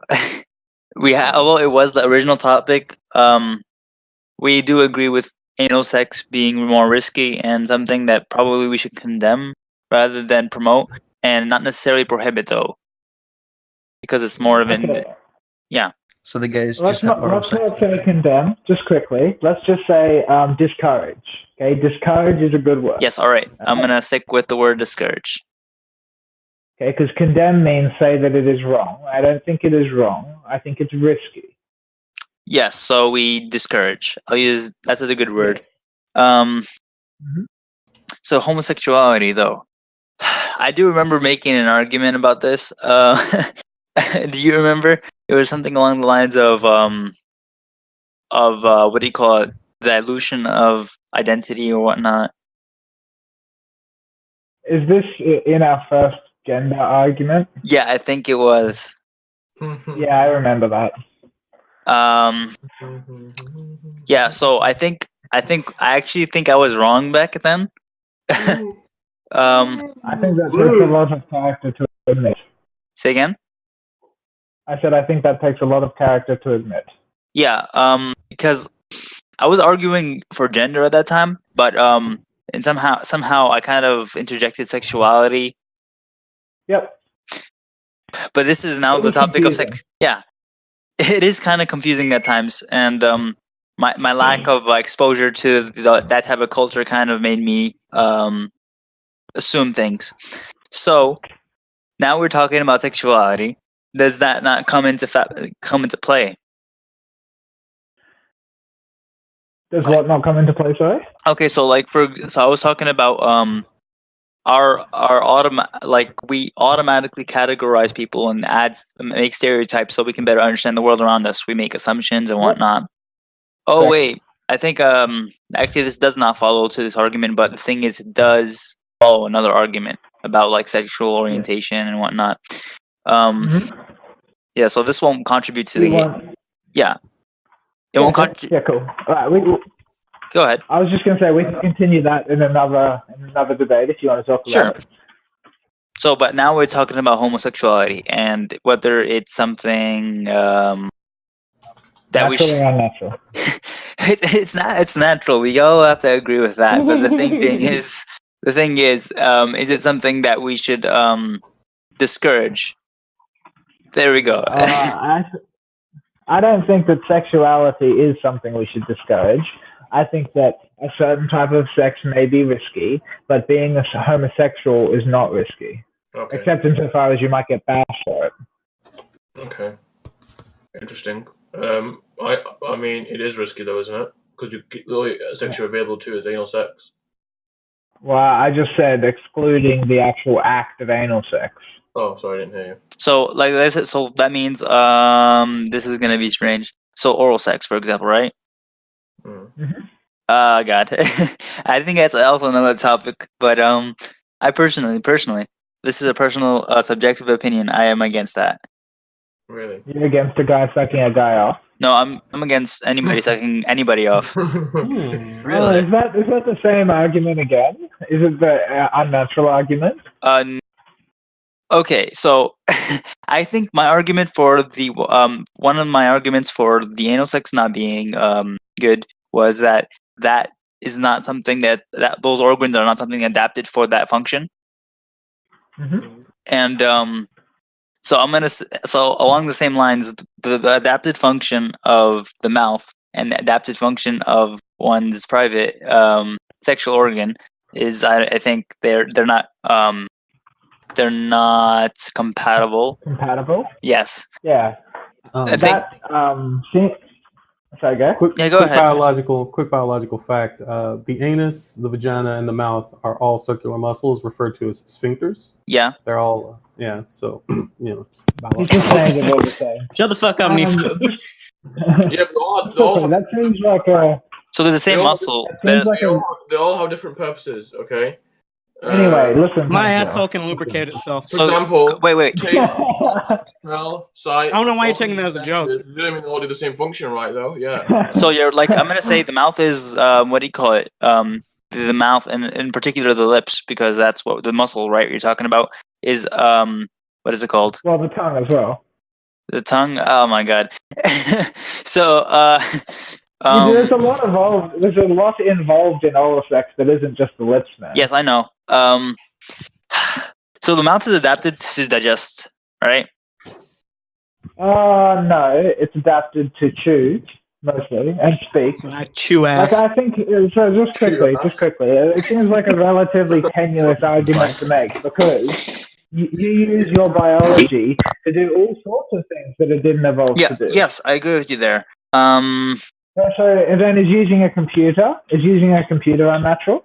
Yes. No, but okay. So all right. So I'm not arguing whether it's natural or not. I'm arguing whether it's feasible. Maybe. No, that's not a good argument too. Because like I know like when people have that, right? They both consent to the act, right? So obviously they're okay with it. But can I just say one thing? Yeah. So, yeah, Joseph, it seems like you're trying to backwards rationalize why you think it's wrong. It's accurate. That is exactly what's happening. So you're starting from the positions. Yeah, so you're starting from the position that it's wrong, and then we say, well, no, it's not wrong because it's unnatural or like you weren't made to do it. You're like, yeah, but I mean, there's hold on, let me think, and then you have to think about why it's still wrong in your head. And you're trying to backwards rationalize it. Just quickly, that's because he thinks that the conclusion is intuitive, which doesn't necessarily mean that it's wrong. It just means he doesn't know how to justify it easily. Yeah, well, that's what I'm saying. Is he's backwards rationalizing, it seems. So I don't think that's a good way to, have a discussion. Of course. I do have I have two reasons in my mind at the moment, and I'm making and the first one was being that it's not. If you continue to yawn like that, I'm gonna mute you. Sorry, I'm really tired. I'll mute myself. Okay, so we have. Don't yawn into the mic. Okay, that's all I'm asking. All right, yeah, and so my first opinion was that it was not, those organs are not adapted for that function. And like that's, I think that is a good point, but the thing is, it's not necessarily a good enough point to say that's something that should be discouraged. My second point, just quickly, how is it a point at all? Huh? Yeah, is it a good point? Because it doesn't seem like a good point. The example I gave of computers, can you please apply the same reasoning there? So I wouldn't be able to say anything like that because we have no way, like our bodies are not adapted to make computers, are not even adapted to use computers. But it is good for us to use computers, isn't it? It is good, yeah, it does benefit us to use computers. Yeah, so then there's no link between whether or not it's good for us. So like let's say for example, we have teeth, right? So teeth is like an obstacle, an obstruction to oral sex in a sense. So wait a minute. Is that the same argument just flipped on its head? Yeah. So I'm saying like, yeah, we adapted teeth to chew. So, but the thing is, like, chewing isn't necessarily something that is like a good thing in oral sex. Okay, my IQ is an obstacle for me trying to learn math. So. So does that mean it's wrong for me to try to learn math? Is that what No, it means that your IQ is wrong. So all right, so I'm gonna avoid using that argument anymore. But the thing is, that's still one of my reasons why I think oral sex. Okay. I think that in your own head you should try to reevaluate whether or not you're using it consistently. Because I think when I tried to extend the reasoning to other things that you use, it doesn't fit. Well, yeah. So I would say when we make computers, we make them for us, make them compatible for us, and they so that it's useful for us. It's convenient. But the thing is, but your fingers didn't evolve to interact with them. Your fingers are evolved. No, we developed these things to be able to to be compatible with our fingers. Our fingers are basically tools we evolved so we can manipulate the nature around us. So you're saying we learned to use the tools. That's a reverse maximization. Say again. Oh no, I heard what you said. I heard what you said, Insync. Yeah, possibly. Okay. He learned to eat ass. Yeah, I learned to eat ass. No, okay, so wait. So then it sounds like he's saying that he adapted the ass to be eaten. Yeah. So he adapted the tools to him. But I want to say that it seems like you just have a natural, kind of disgust about it, and then you're trying to think, huh?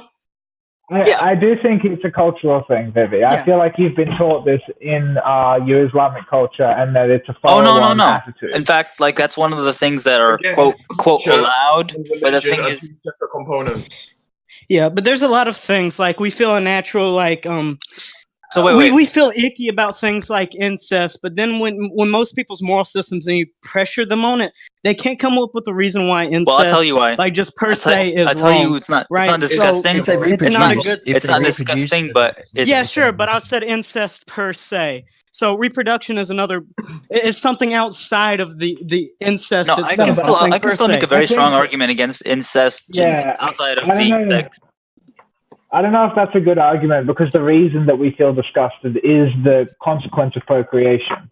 Well, I still think but that's why I said incest per se, right? So, I'm gonna say there still can be an argument made there for incest. Okay. And along the lines of, I have argued this before, but it's about a sense of security and potential mates, and in family you're supposed to find security and. The lack of security that you can be violated by one of your own family members. That's something that's outside. If it's like the same. It's not a violation if it's consensual. Yeah. So it's consensual, right? Yes, I agree. But the thing is, we make the standards, so we won't even have to think about it. Yeah, but you said it was violation. I'm saying it's not always violation. Oh, it's not always violation. Yeah, exactly. Correct. So I'm saying you're appealing to something else other than per se the incest, right? Because you can find instances where incest and it doesn't have these factors in it. Oh no, I'm saying this still. So let's say for example, if you fall in love with somebody, I'm sorry I brought this up, guys, and I'm gonna have to talk about fucking brothers and cousins and. It's okay. I tell you, like if issues come about, which does happen often in love, right? Like entire relationships with kin, right, can be violated. And then, yeah, sure, but you can say that about other things, and it's not just that. That isn't contingent on just incest. 'Cause I can find other relationships. Yeah. So, and I'm that gonna condemn all relationships that promote that type of nature environment. Now, what about the relationships? Yeah. So, what about the relationships that of incest that doesn't have these? Yeah. So, just quickly, Vivi, you're focusing on an unhealthy power dynamic. Take that out of the equation. Now what? Yeah. Okay. So, like I said, we took out two factors so far, right? There was the procreation aspect and the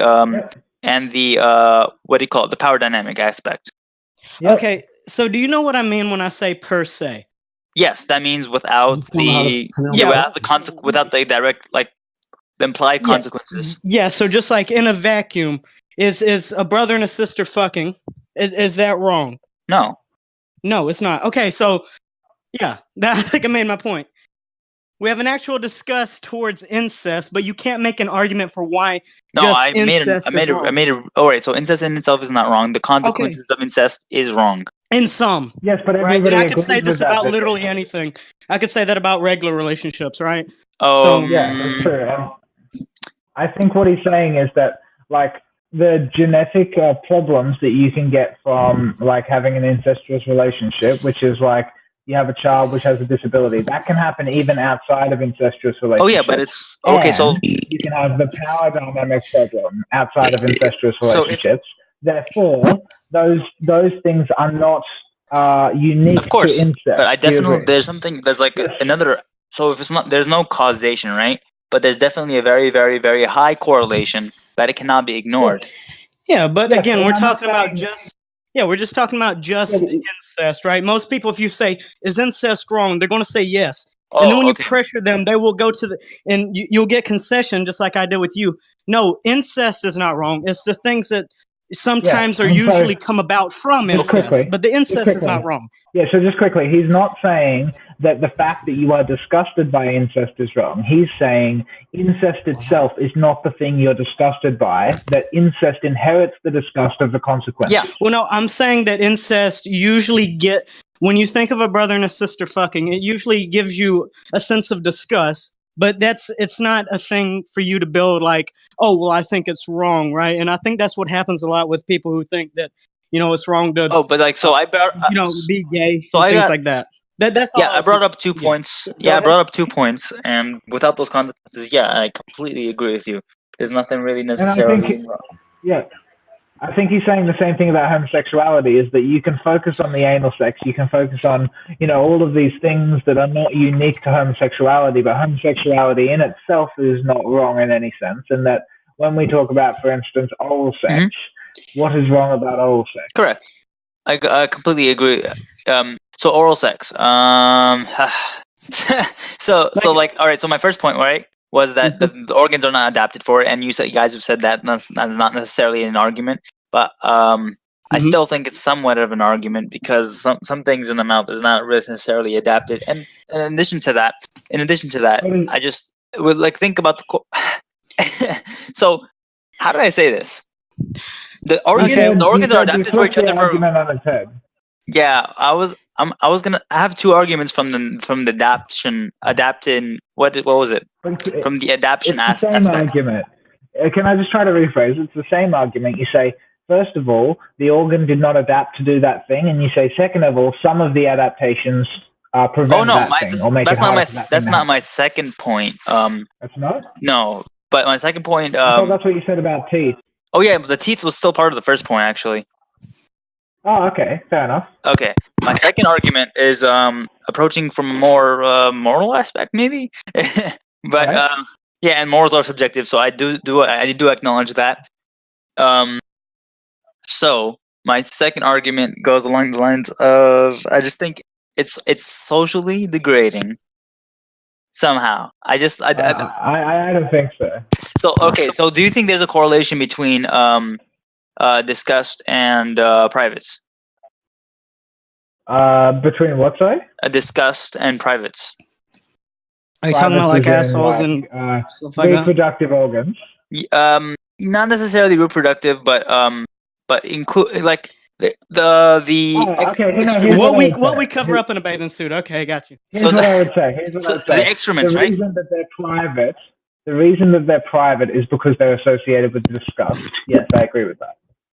And would you also agree that there's a correlation between disgust and excrements of human beings, like sweat, pee, urine, yes, there's a correlation. feces?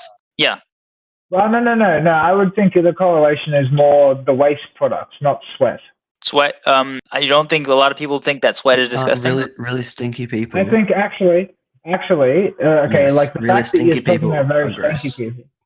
No, but that's not what we're saying. We're saying sweat in general, okay? The fact of the matter is that sweat is actually one of the ways that you find what mates are biologically suitable for you. And we've got several studies that show this. For instance, if you take a group of women, okay, and you give them shirts that have been worn by men when they're ovulating, they prefer the shirts of men who have symmetrical faces, even though they've never seen them. So when he, because they prefer okay. Well, let me say when he means that sweat is like gives disgusting. So if someone is sweaty and then they rub their head on you, you're gonna be like, ew, what the fuck, right?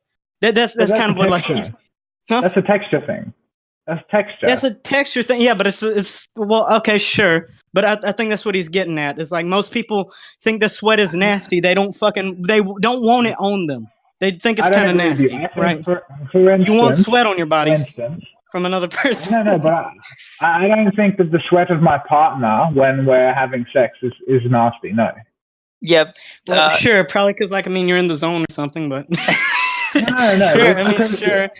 But no, I understand. Think it's because you like the person. You don't want some instinct. I can understand. Like rubbing their head sweat on you. Yeah, I think I can actually agree with you there. So, like, obviously, when we're with our significant other, right? That there are certain exceptions. Their saliva, for example. Their sweat, right? Yeah, like when my partner pisses on me. Okay, so wait, quickly. No. It sounds like we're being confused about what's causing the disgust. The disgust is caused by germs, okay? So, like, if you're not constantly swapping, like, fluids with other people, then you're not likely to get sick, right? But if you swap your fluids with your partner all the time, right, then you're not more likely to get sick because, for instance, you kiss them all the time. But you are more likely to associate other people's spit negatively, and that's because of germs.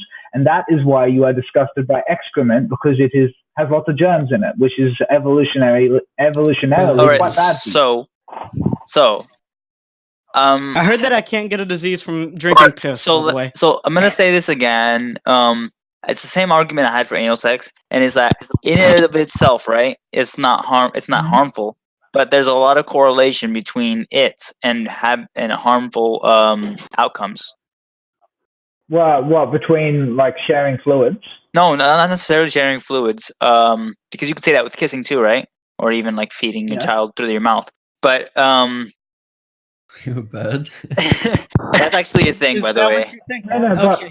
but what you think. What we're talking about when we say oral sex, right? Is like we generally think of like someone who has cleaned themselves sufficiently, having contact between mouth and genitals. I'm saying that your mouth is dirtier than your genitals.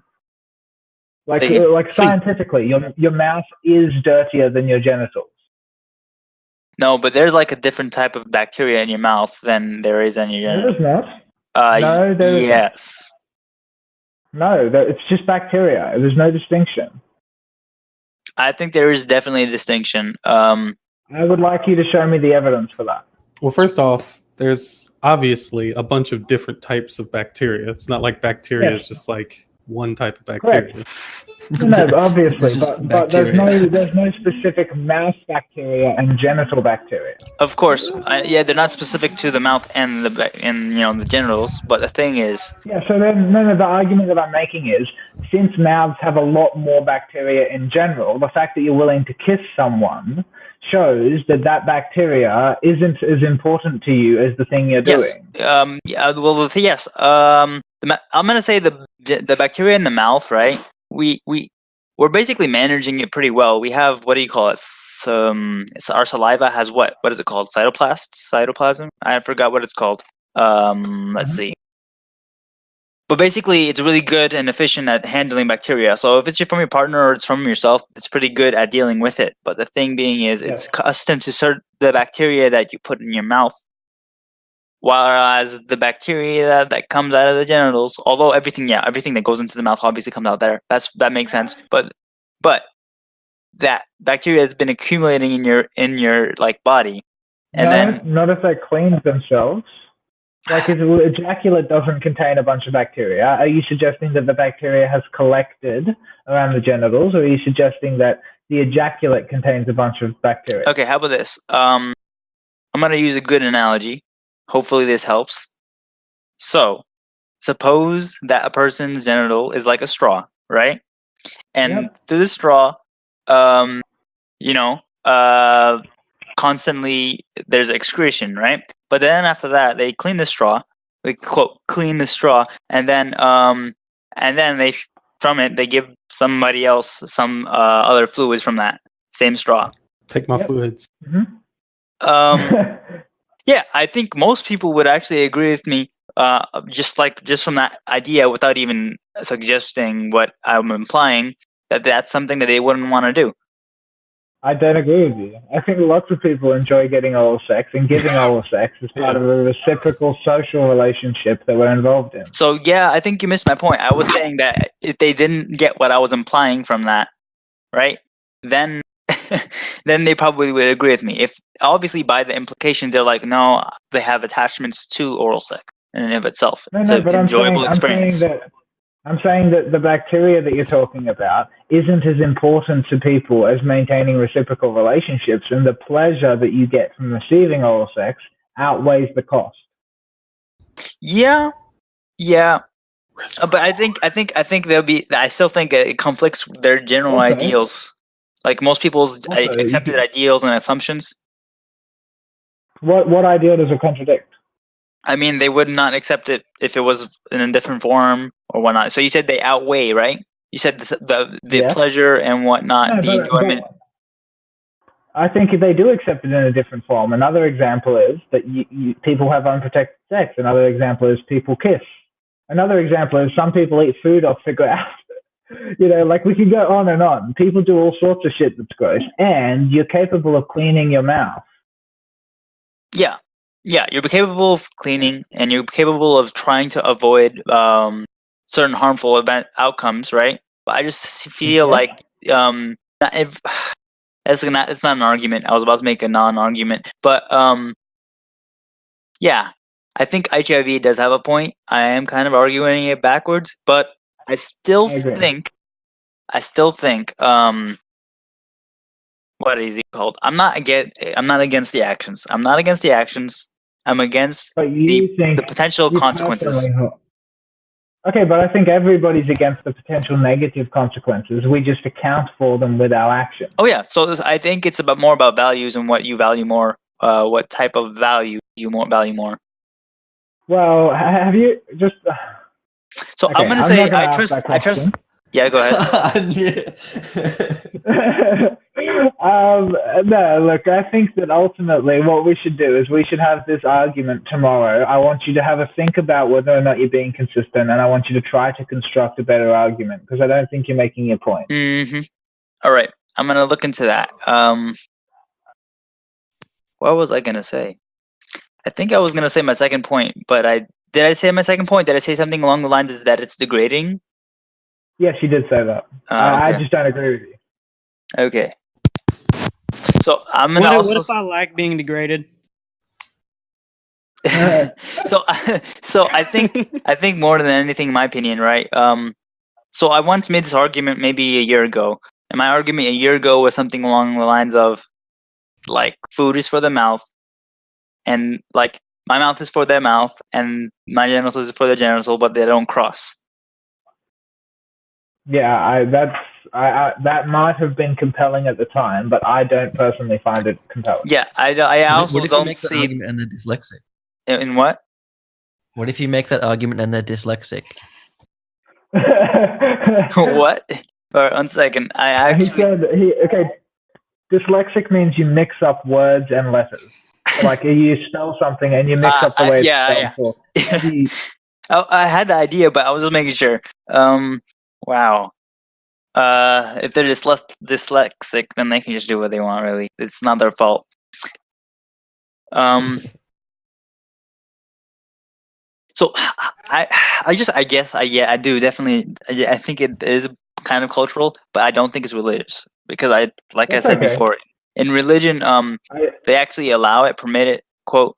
Yes, but I'm not saying that the religion has explicitly told you how to think this way. I'm saying that the way that it is talked about in Islamic culture is that it is shameful, and I think that the attitude that you're expressing is reflective of that.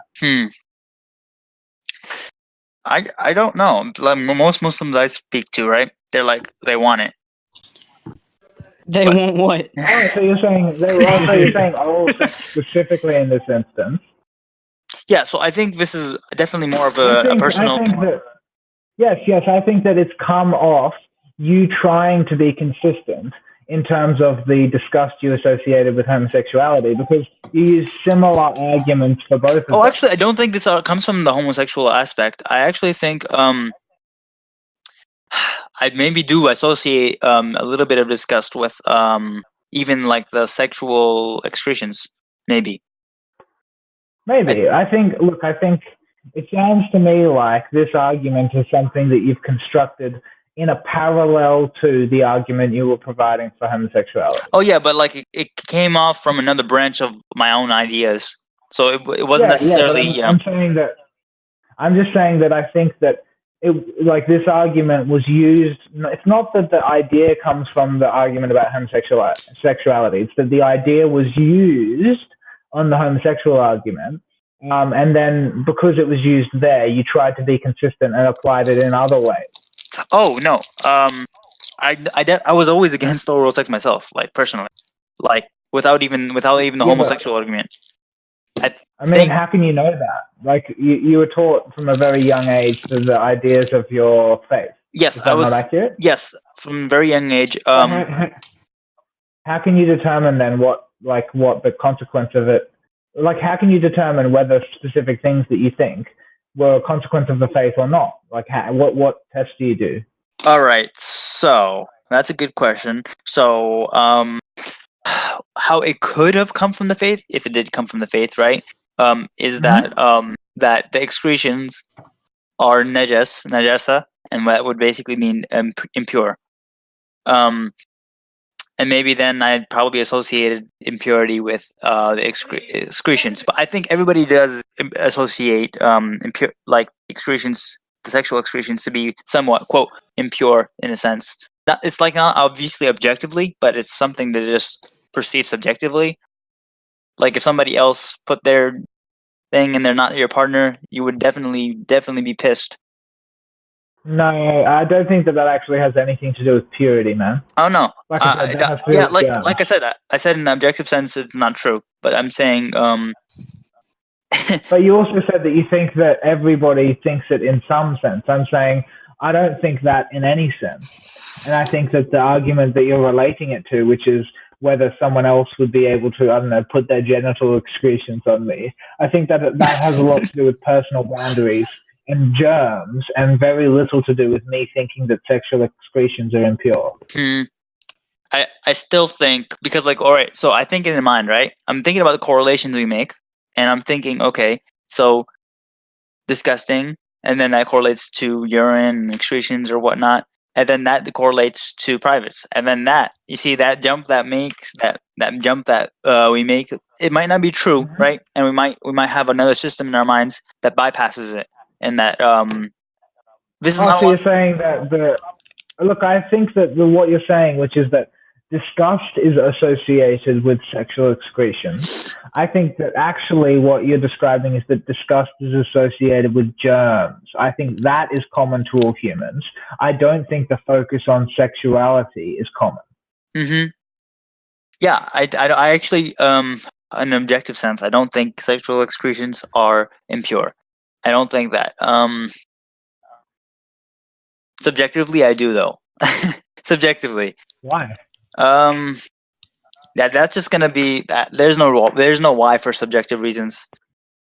That's not true. That is not true, Vivi. There is always a reason that you think what you think. There is always a reason. You just have to figure it out. I'm definitely gonna be correlating them to germs, but there's no good reason. There's no good reason. Okay. Yeah, that's there. That's the answer. And I think that if we have this conversation tomorrow, you might be a bit more coherent on the subject, because as I recall, on some issues where your cultural influence is very strong, it takes you a day or so to like come around and have a look at the argument again, because that's what happened in our first argument, if you remember. Which argument was that? That was the gender one. Oh yeah. What did I say in the end of that?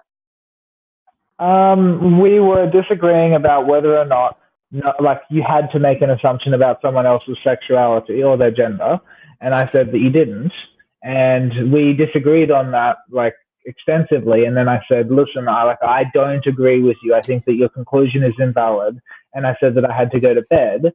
And then the next time we talked about it, you changed I was wrong about the thing that we had to assume other people's genders. Yes. Yes, and so I'm saying that because it took you a little bit of time to recognize that you were wrong then, maybe that's happening again now. I actually don't think I'm going to change my subjective opinion on oral sex, but I will definitely. My objective opinion on it has definitely changed. But don't you think that you need to align your subjective opinions with what you objectively believe to be true?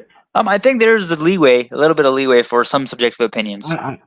I'm not sure that there is, man. I'm pretty sure that the way that like proper thinking is done is to make all of your opinions consistent with what you know to be true. So wait, no, I do think there's a little bit of room to flexible, a little bit of room for like. So for example, if I ask you which one do you like more, apple juice or orange juice, you're gonna have a preference. Yes, but my preference is going to be based on the things that I think are true. So let's say, for example, one of them is more healthy, but the other one tastes better for you. So how are you going to judge? Yes, but no.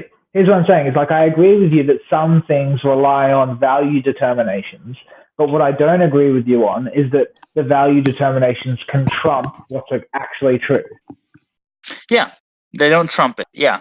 So then what I'm saying is that like whatever you decide you value, that conclusion has to be consistent with what you believe to be true. Yeah. Yeah, so then when you say, like, you have leeway in your subjective opinion, but you're going to change your objective one, I'm saying if you change your objective opinion, there is a necessary change to your subjective opinion that follows from that logically. Because you have to reconsider. You think something different is true now. You have to reconsider. Yes. All right. So what I think is true is that oral sex is not bad in itself, but I think there are certain things that are in my main view, my worldview, saying that going along the lines of that our adaptations are optimum. I would say maybe like optimized, probably more wise than optimal. Optimal, probably more efficient than other ideas we invent today. And so therefore I would trust that more than I would trust somebody's opinion to have that type of interaction. Yeah, like, look, man, I understand and respect that line of reasoning, but I'm going to be honest, I don't think that what you just said actually followed logically from the argument. I think that was a rationalization. I think that the direct counter-argument to what you just said is that oral sex has been around for goddamn millennia. Yes. It's not a recent opinion. Oh, no, I'm just saying that the organs were not adapted for that purpose. Yes, but we already dealt with that argument. It sounds like you still think the thing you do because you haven't had time to adjust, but I think that every argument that you've given so far has been refuted. Oh no. I think so I made the argument that it wasn't adapted for the purpose, and you said that you can demonstrate a way to get around that obstacle. It doesn't necessarily mean that is the optimum way. It's not the optimal way. Sorry. What it does mean is that the fact that it hasn't evolved to do that thing does not mean that thing is not optimal. Yes. So yeah, I'm gonna so say that's what that I'm it's saying. not So wrong, right? It's not wrong. No, but that's the consequence that you're implying. You're implying that it's not optimal, and your reasoning is we didn't evolve to do it. But when I apply that reasoning to computers, okay, what we see is that even though we didn't evolve to do it, obviously it is optimal to use computers.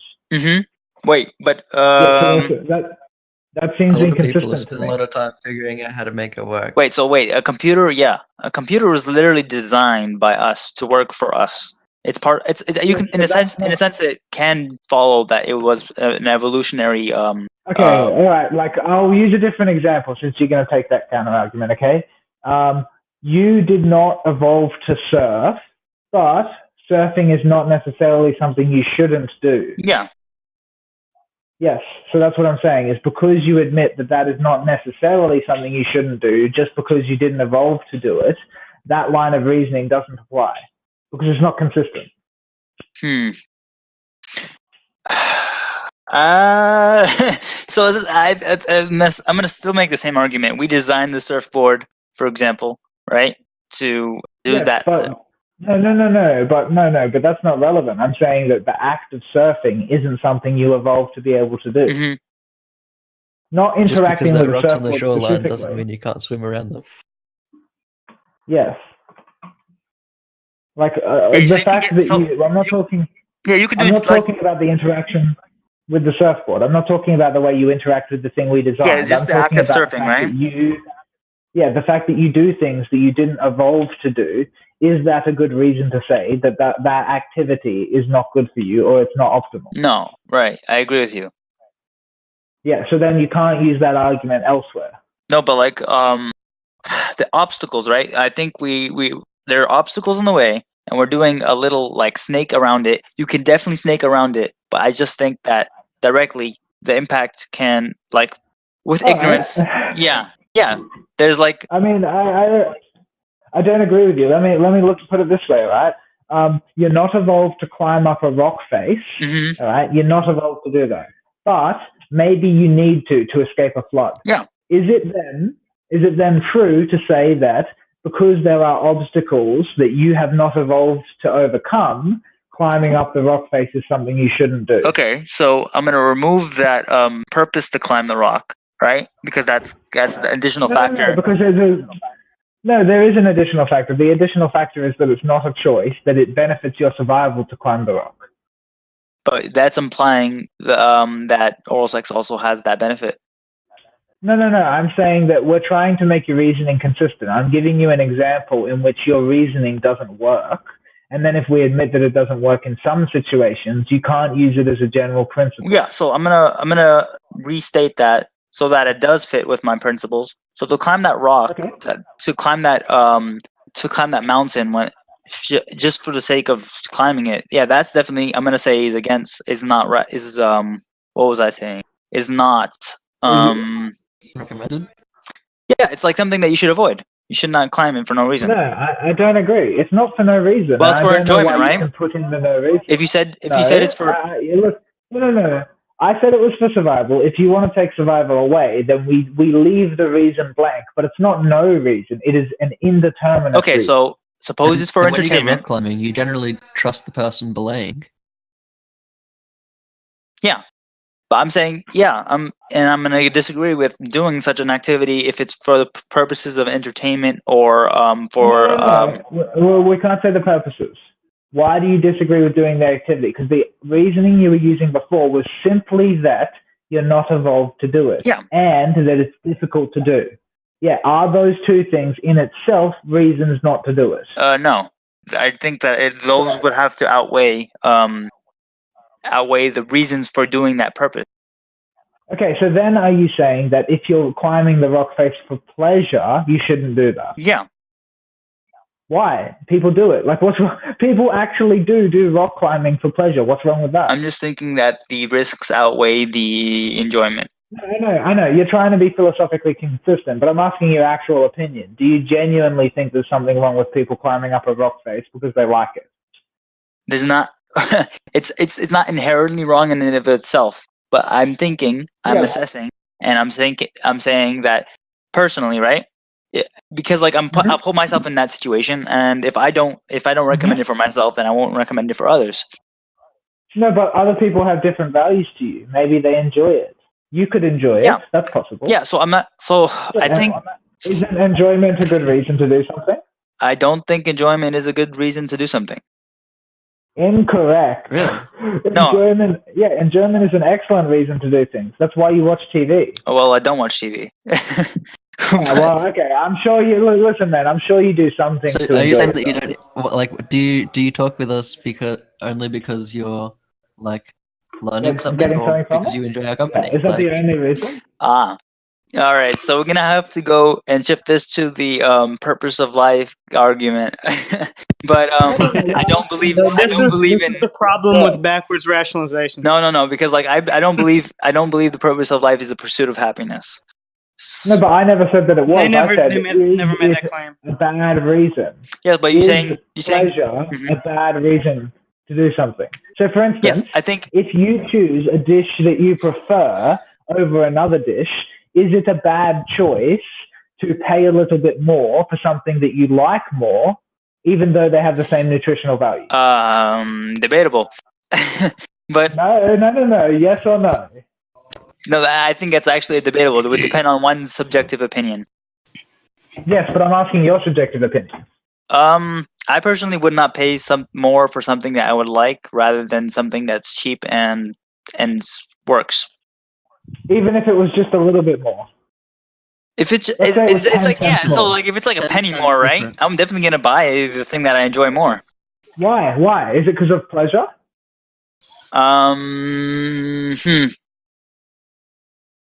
That's a good question. I'm gonna have to think on that. What? wait. So okay. Well, I feel like this is really binary. So it's either you just wanted to pay more, because I don't know. I guess it's like more, so it's like or like you did it because you enjoyed. Huh? Yeah, the amount I pay more is insignificant in comparison, right? To okay, so why are you choosing the one that you like? No. Yes, Vivi, that's correct. And that's what I said about oral sex. The amount of risk you pay more is insignificant compared to the pleasure. Is that an opinion? Yes, that's an opinion. Yes, all right. It's the same. But it's the same sort of opinion that you just gave me. Like you gave me the opinion. You gave me the opinion that a certain tiny increase in cost is worth to you the benefit in pleasure. And I'm saying that same principle can be applied consistently to the oral sex scenario. In individual cases. I'm still like, and so it justifies it. Yes. Yes, so then it is not in any sense fundamentally wrong, and you shouldn't have that opinion. No, I definitely never said that it's fundamentally wrong. I did say that it should be. You have a subjective opinion that it should be avoided. Yes. Yes, but I don't think that that's accurate, because you didn't avoid the pleasure that you got from paying a tiny bit more money to get better food. I said yes. Yeah, so I'm going to clarify, and you said it right the second time, and it was that it should be something that's avoided. I don't think it's wrong in and of itself. I probably did once upon a time, but now I don't. But you think it should be avoided? Yes. Yes, and the argument for avoiding it is that it costs something, essentially. It does, yes. It costs something, yeah, but if your argument for avoiding it was that it incurs an extra cost and that, like you don't value the pleasure, right? Then, like, when I ask you the question about food, are you being consistent with that same principle? Because it sounds to me like what you said was, in the instance of food, you're willing to make the opposite determination. Yeah, I was willing to make the extra, like I'm willing to spend a little bit extra for my own pleasure, right? Yes, that's inconsistent. That principle is inconsistent. To apply that principle to food, but not to the other scenario we were describing. For instance, all right, so the rock climbing wall. Let's use the rock wall, okay? Mm-hmm. Is it really unjustifiable to say that because you derive more pleasure from it than the cost it incurs, that you shouldn't climb a rock wall? Okay, so when you're climbing a rock wall, so somebody can, in their mind, value the enjoyment they get out of that more than the risk it has to their life. Yes, and then so is it reasonable for them to do it? I think if you have to have if everybody has a consistent value system, I think eventually you're going to come down to that's something that probably should be avoided. I don't think so. I think that you just contradicted to be yourself clear, when you is the said risk that. here biting? Is that the risk? Of what? Is the risk here biting? No, he said germs as well. Like it seems like that's what he's referring to as well. Germs. Okay. This is a very deep philosophical question.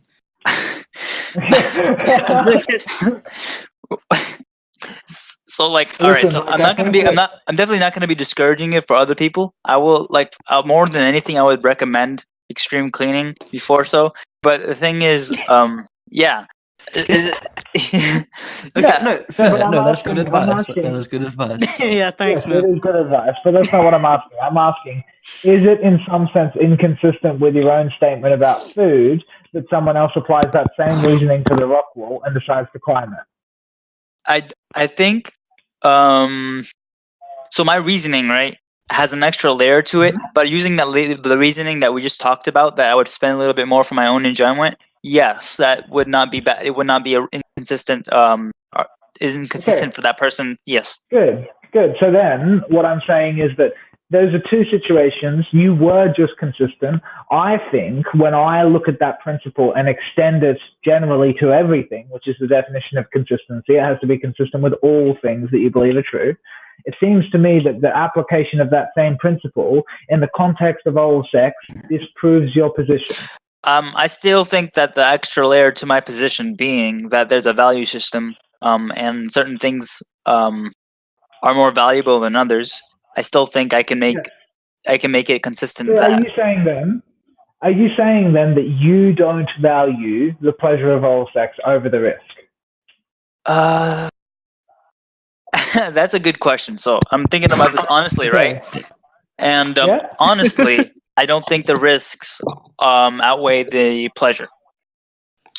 Okay, so then what are you saying?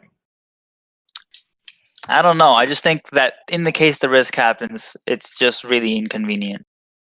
Yeah, I agree with that, but I think that a similar argument can be made for like airplanes, right? Like, why are people so scared of getting on airplanes? Well, the answer is, well, even though statistically speaking they're safer, if something goes wrong, it goes very, very wrong. That's a good reason to associate that. That's a good reason to have an increased level of anxiety, even though it may not be rationally justified statistically. But that doesn't mean that getting on an airplane is something you should avoid. I agree with you there. I'm saying the same thing about oral sex. All right. All right. So I think in my mind, something is making sense, and I'm not being able to articulate it. Okay. So I agree with you entirely there, right? So sometimes preferences do trump the expenses the possible potential expenses that come at that risk, right? Yep. You just want the idea of it, just sort of. Well, the thing is, I think in the general sense, and this is like a fault on my behalf, and that's being that not everybody is going to follow the precautions.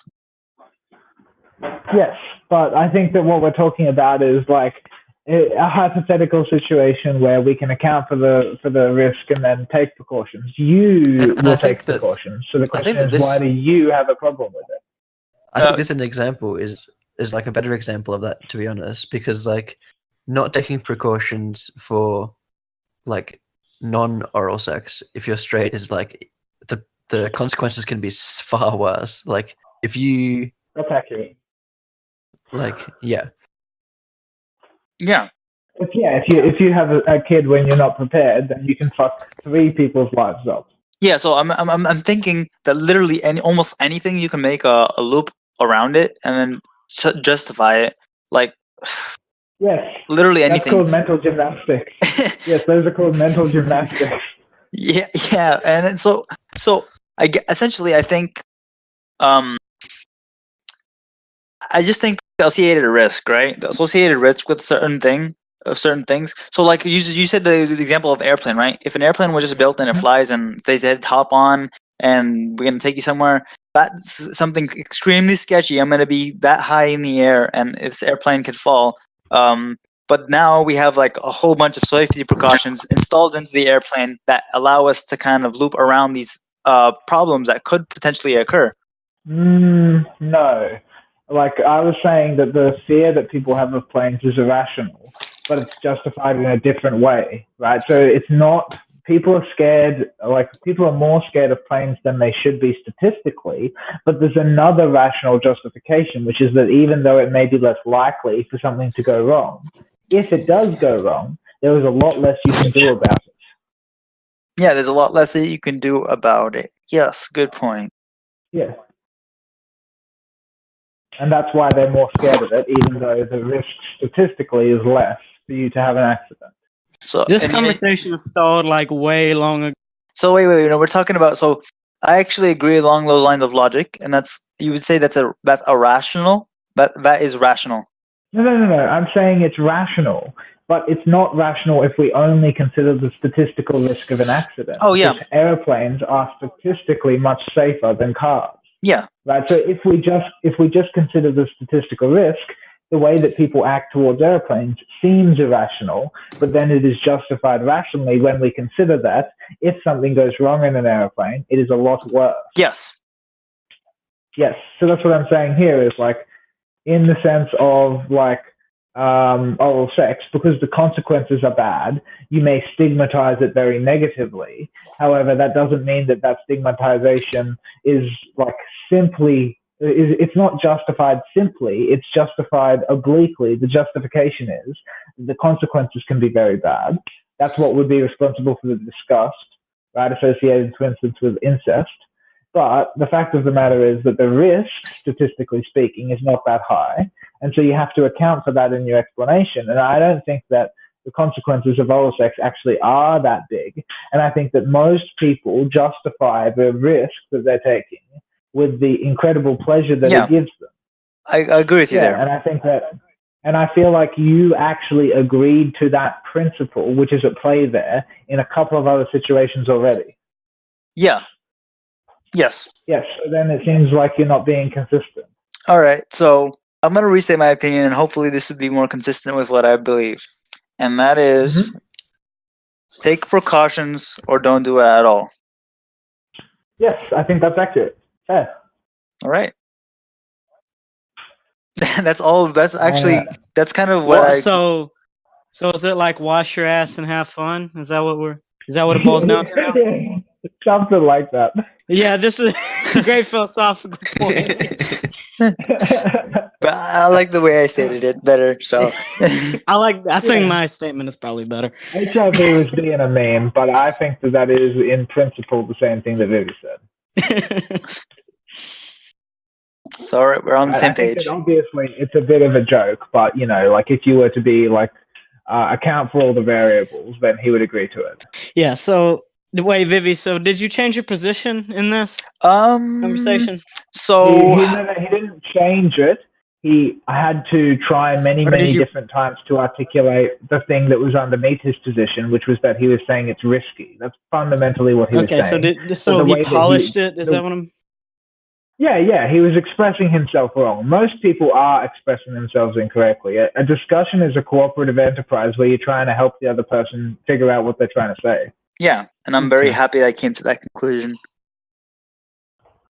Yeah, and I think that the thing that he said at the end there, that's not wrong. Mm-hmm. But the thing is that every time he tried to express it before then, he did say it in a wrong way, if you know what I mean. Mm-hmm. Yeah, sure.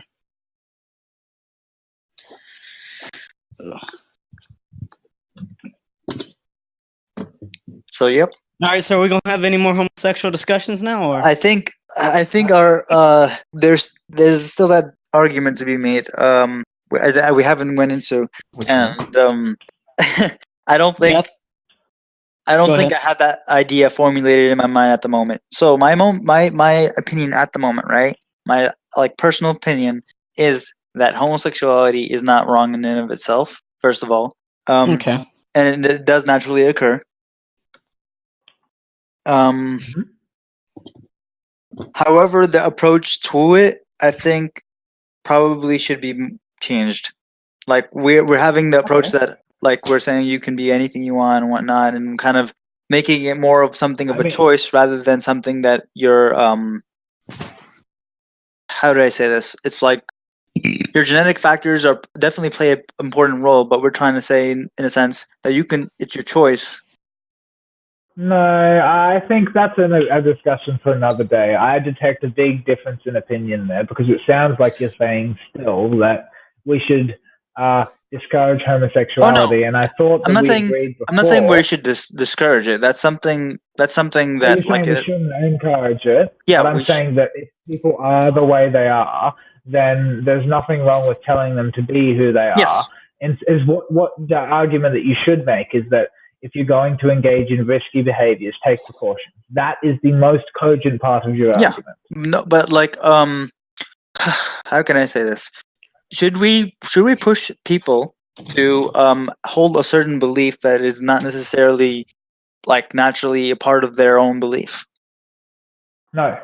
Yeah, so that's I'm gonna argue along those lines. So I'm saying that you feel like we're trying to make you change your belief. Oh no, not you guys. No. I'm saying like for example in schools, right? When you teach when you teach that there's like freedom of choice and whatnot, and there's freedom of you can be whatever you want. That's good. That's good. Okay, just quickly. That you're talking about like sort of like it's an identity politics idea that your identity is defined by your subjective opinion. I don't agree with that, and I don't think any competent biology teacher teaches that. I don't think that biology teachers teach either that homosexuality is a choice, but I do think that we should teach people that there's nothing wrong with the way that they are. I can completely agree with that. Well, what if there is? There is one issue that I do have with homosexuality, and it's that there are so many cute gay girls that are just like, you know, like sucks. Look, you just got to do a better job, okay? A dildo is never as good as a penis. If you impress them enough, they'll let you in. So wait, so you can turn them. Being gay is a choice. Don't worry about it. Yes. No, I think that generally speaking, most people are bisexual, and then we specialize in our sexuality based on our environment. And some people who are gay are just gay. Some people who are straight are just Wait, straight. what do you base that off of? That most people are bisexual, like born bisexual?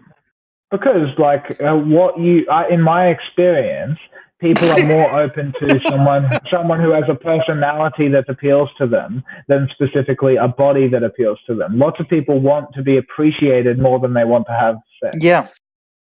Well, I actually think there's a whole argument to be made upon the difference between love and love, and we have the same word in English, but we do have different words in other languages, or even like in Old English, I think, or Latin. Lust and love. Yeah, so like I think lust and love. I think I don't have any problem with a boy loving a boy or a girl loving a girl or a girl loving a boy. Here's what I'm saying is like from my perspective as an extremely straight guy, right? If I was lonely and a guy took the time to care about me and listen to me, because I don't find guys unattractive, right? Like, I would not be closed off to the idea of a homosexual relationship, even though it doesn't turn my gears sexually. Oh, okay. Well, I don't think that. Okay, so, but like, would you suck a dick though? Is the real question? No, I wouldn't. I would not derive pleasure from sucking a dick, right? But if it was about pleasing my partner, there are few things that I wouldn't do. How? I'm so keen on that. Okay. How are we defining gay? Are you okay? Yeah. So the way I define gay is like being physically attracted towards another. You can be physically attracted towards another guy, right? And want to like pursue a sexual relationship. That's usually what I think of when I hear the term gay, right? No, but there's a difference between like whether or not you're sexually attracted to guys and whether or not you are romantically open to guys. Well, I'm gonna say romantically, romance and sex kind of are kind of like a blob mixed in together, right? Nah, they're not the same, man. I'm gonna definitely say I'm not saying they're the same. I'm saying like they're kind of intertwined, right? I can't think of a romantic relationship without like wanting to fuck them. Okay, so here's really wow, that's interesting. Yeah, I can't think of how that would be romantic, right? There's gonna be huge problems. Okay, so I'm gonna tell you something. There's a few cultures that have really strange practices, in your opinion. For example, like the nose touches to each other and whatnot, kisses on the cheek, and they're the same sex, right? And like hugs and whatnot. This is really normal behavior in some cultures, right? And this is like can stem off that romantic quote relationship people have with each other, but they don't necessarily go engage in the sexual, and they don't even necessarily engage in what one would call some people would call it a relationship, but I think relationships extend to beyond that. Yes, they do. Like so I think sex is a part of a romantic relationship, if that makes it clear. Yeah, I think it's not a necessary part. Like you can have a romantic relationship without ever having sex with someone. I don't know if I agree with that. That's fair. I mean, like I've thought about it a lot. It would surprise me if you were instantly in agreement with me. Yeah, I don't think I agree with that. So I can't conceive of like a romantic relationships where I wouldn't want to pursue sex with them. Even like if they just physically want to. It's not even necessarily you don't want to. It's just that it's not necessarily. Well, it's not a part of it. Yeah. Yeah, so sure. I can't. Let me put it to you like this. Relationship where I don't think about having sex with that. Yeah. Let me put I don't want to say that either. Let me put it like this, okay? One party has to be interested in the sexual aspect, but both parties do not have to be. Both parties don't. Okay, sorry. I don't think I understand. Yeah, so like basically, like if one party wants a sexual relationship, then that party might pursue a romantic relationship, and then the other party might not want a sexual relationship, but might appreciate the romantic element. Sure. It just seems like a fucked up relationship to me. It just seems like I see like huge problems with it, and I don't think. No, look, I agree with you. I'm not saying it's sustainable. I'm saying it fits the criteria for a romantic relationship by definition. So yeah, again, when I think of gay, I think of being sexually attracted to another guy. Right? That's usually, like I said. So if you, I said bisexual, which means open to it. Oh, okay, bisexual. When I think of bisexual, I think of someone who's sexually attracted to females and males. Then, right? That is traditionally what is meant by bisexual. Okay, yeah. So that's. I think what I'm saying is that someone who is bisexual doesn't necessarily have to be sexually attracted to their partner, but they can be open to sexual activity with them because they appreciate the other parts of them a lot. Yes, but they're not sexually attracted to them, and in my definition, they wouldn't fit the definition of it, right? I'm sorry. They do have a sexual relationship. Yes, but they're not sexually attracted to it, right? They're just open to it. Like, I will. One of them is sexually attracted. Yes. Okay. Well, I'm talking. Okay. Let's talk about your example, right? You said I wouldn't not suck a dick, right? But I'm not I wouldn't be closed off from it. But you're saying I wouldn't necessarily enjoy it, right? I'm saying that I am not interested in sucking dick, but okay, then are you saying a dick? Listen.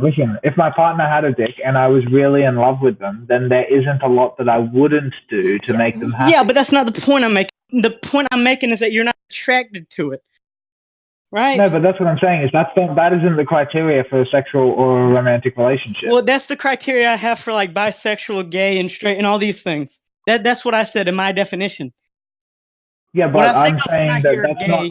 Look, I agree that generally speaking, when we're talking about an individual, what we mean is that they have an attraction to both sexes. But I think that you can just as accurately describe someone who is open to sexual activity with both sexes as bisexual. I don't know if I would. I mean, it seems like the only word available. I mean, like letting a dude fuck you in the ass, but then like actually enjoying being in the ass are like two different things. Well, actually, most guys enjoy having their prostate stimulated. Yeah, but I wouldn't enjoy having my prostate stimulated by a dick, right? I mean, I think that's not something I'm interested in. You're sorry. overthinking it, man. You're overthinking it. It's like No.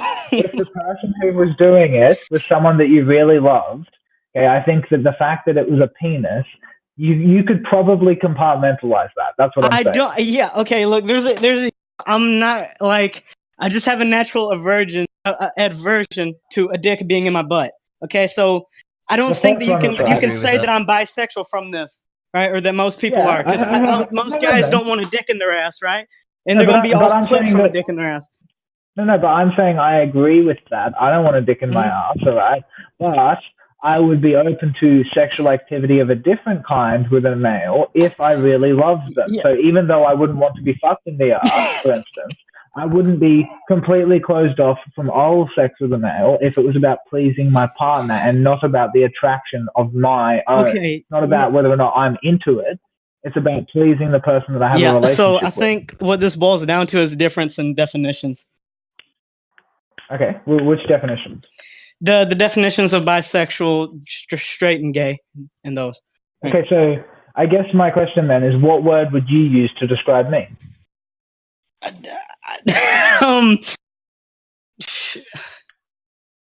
Because I'm in a committed relationship with a female. Obviously, I'm not gay, and I'm telling you that I'm not interested in getting fucked in the ass by a guy. So I can't really be your definition of bisexual. Yeah. I would say that your definition of heterosexual doesn't account for the anomalous part of me. Doesn't account for the what part of you? The part that's like open for the part that's open to a romantic relationship with a guy? Okay. The part that's open to pleasing a guy if it was part of a romantic relationship. Yeah, sure. I would say you're probably straight. What I would define with my definitions. Yeah, I define myself as straight, but I feel like that definition doesn't accurately capture all of the variants. So when I say gay, bisexual, straight, I'm specifically talking about their just sexually and what they're attracted to sexually, right?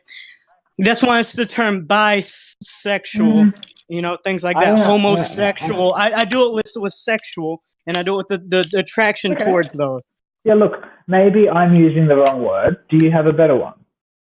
No. Because I'm not sure what other word to use. That's basically the reason I'm using that word. Yeah, sure. Like I said, I don't know what word, but I know that just doesn't fit what I think of when I hear that word. Maybe what I mean is biromantic. Yeah, sure. Yeah, that sounds a bit closer, I think. Yeah. Okay, so I probably said the wrong thing. Maybe what I mean is that all humans are born biromantic. Yeah, maybe, but I don't know if I agree with that either. Like, I can't conceive of me having a romantic relationship with another guy. I just can't. I think that you might think about that differently if you felt very alone and then another guy was the only person who cared about you. I would see them as like, I mean, that are with a good friend. I'm just saying you can't know the limits of how affectionate you might feel towards them. That's what I'm saying. You can't know. Yeah, sure. I don't know, but I'm saying I can't conceive of an instance where I would be open to it. Fair enough. Maybe I'm wrong, but it seems to me that in my conversations with other people about the way that they think about romantic relationships, most people I've talked to give me their experience, and it reflects the thing that I just said. Yeah, sure. So, like, you can put me in some instance, and I don't exactly know what I would do in this instance, right? But I can say that I probably wouldn't. It's highly likely. Like, I don't think that I would, and that's all I can really say about it. Yeah, I think that's fair enough. God, when did we start this conversation? When did everybody philosophy chat? Well, literally 3 hours ago. Yeah, so the whole context of this has been like just ass fucking, being gay, and all. Like, that's the entirety of what's been discussed. Well, yeah, the main topic of the discussion was, is being gay wrong, right, or neutral? I believe that was the general question. and then it deviated along a bunch of different lines, which actually did follow logically. It kind of bothers me when Tanzil says that I take the conversation off on tangents. I follow the conversation where it leads. I am not fucking purposefully diverting anything. Mm-hmm. But yeah, it seemed to me like we talked mostly about stuff that was tangentially related to the point. But when we got to the point in question, it does feel like we ended up agreeing about the fact that there's nothing inherently wrong about homosexuality. Mm-hmm. Which is the thing that I was trying to debate with the guy who never showed up to begin with. Who was that guy? I think his name was like, I don't know. I don't even remember that. Post? Don't or something? Yeah, Duke. Dude. I think, maybe. I don't know, man.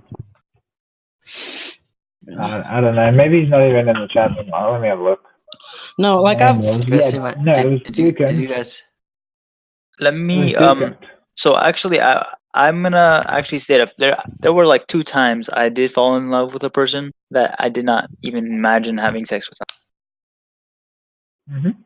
So I'm just saying that I have personal examples for that. Yeah, I don't know. You seem kind of odd with your, from what I've heard about you with your, or what you've told us about your sexual endeavors or lack thereof. Yeah, that is true. I think that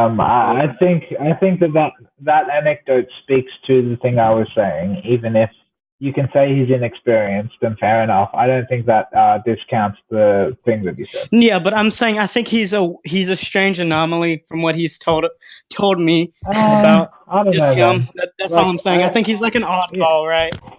I understand what you're saying, but he doesn't seem like an anomaly to me. Well, I mean, okay, sure.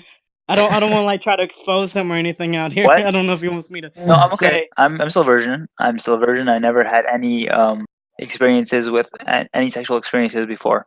With another person. But okay, yeah, sure. So that's not the odd thing I'm talking about. It sounds like you said you've never been inclined to have any before. No, he didn't say that.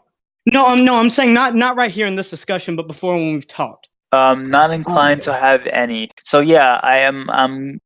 I haven't said this yet, but I consider myself genophobic. That probably Genophobic? yeah, but Genophobic. Genophobic. Oh, genophobic. Okay. And that might definitely play into my opinion on oral sex, actually.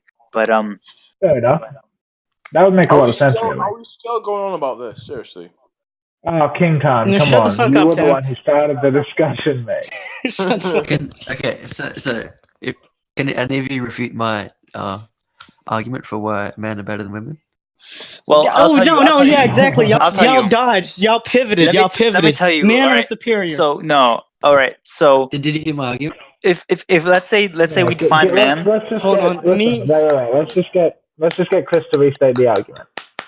Hold on. Okay, we're gonna do this as a tag team, all right? Me and Nano Scholar. Okay, yeah. So shut up, Tim. So in the US, men are 4 times more likely to die of suicide than women. Therefore, they are more successful. Doesn't mean anything.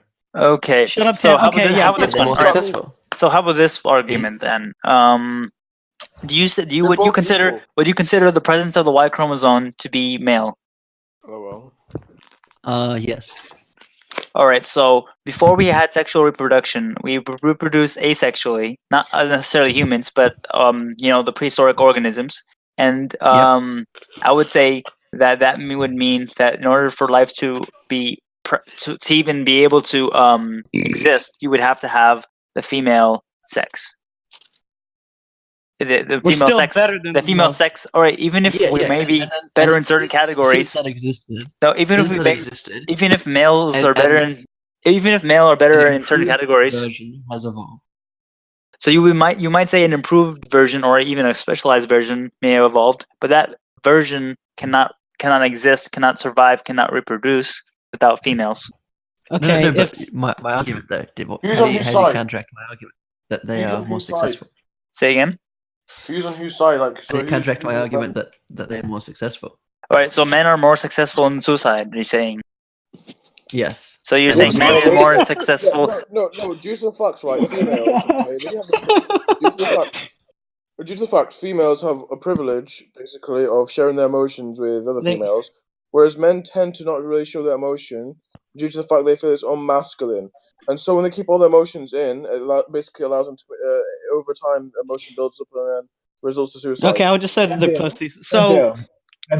None of us are confused about women can't even kill themselves, right? So, yeah, that's my point. They can't even kill themselves, right? So, who are you to say that they're even equal to? Okay, I'll tell you what. That means they're more successful.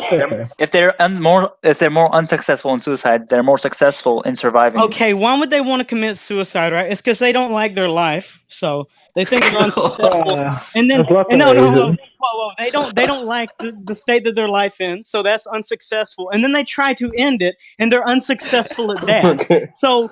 Just quickly. I don't really think that we can say that because males are more successful at a specific thing, that thus they're more successful overall. Oh, but you didn't attack my point. Stop being so reasonable. Yeah, you have to attack the point directly. Yeah, you have to attack my point. Listen to me. I think males and females are both equal. I don't care. I disagree. I disagree. I don't care what you think. Yeah, they're not equal. I don't think that they're equal. So like none of you going to attack that hardcore logic I just gave? Because they have differences. Because they have differences, obviously.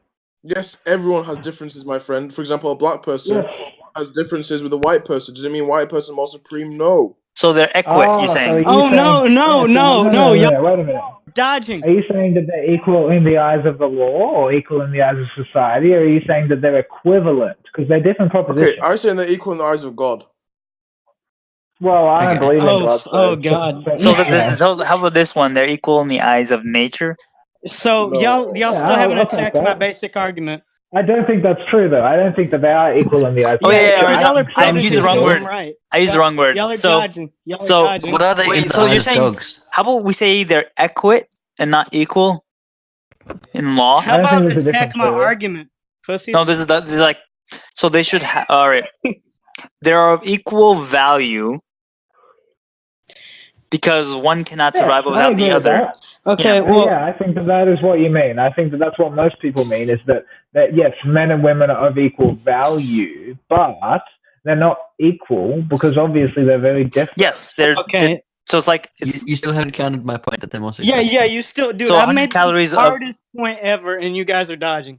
No, wait. So you're saying that women are unsuccessful at suicide? No.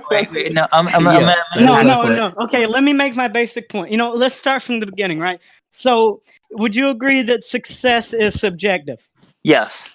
Okay. If someone wants to kill themselves, do you think that they think that their life is unsuccessful? No, that might not be true. Why? Sometimes. Why would you want to kill yourself if you're successful? If you think that you're successful, why would you want to kill yourself? Because you think that success is meaningless. Yeah. Yeah. The fact of the matter is that success can exist along many different axes. No, I'm saying, okay, if you subjectively think that you're successful, right? Why would you want to kill yourself? Well, because you might not value your success. Yeah. Yeah, your values change. Okay, then so you can't. Okay, then so that just defeats the whole thing that we're predicating our argument on, which is who's more successful. Well, no, but at the end of the day, it's still a fact.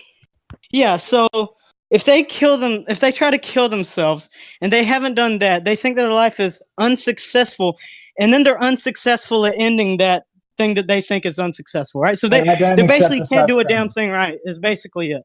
Okay. What I think is until they can bring up their numbers to be equal, then they're not. Yeah, exactly. So they can't even kill themselves, right? They didn't even enjoy their lives because they. I don't think that there's any evidence that men are winning overall in numbers, and I challenge you to provide that evidence. Dude, I will show you. Guys can kill themselves like that.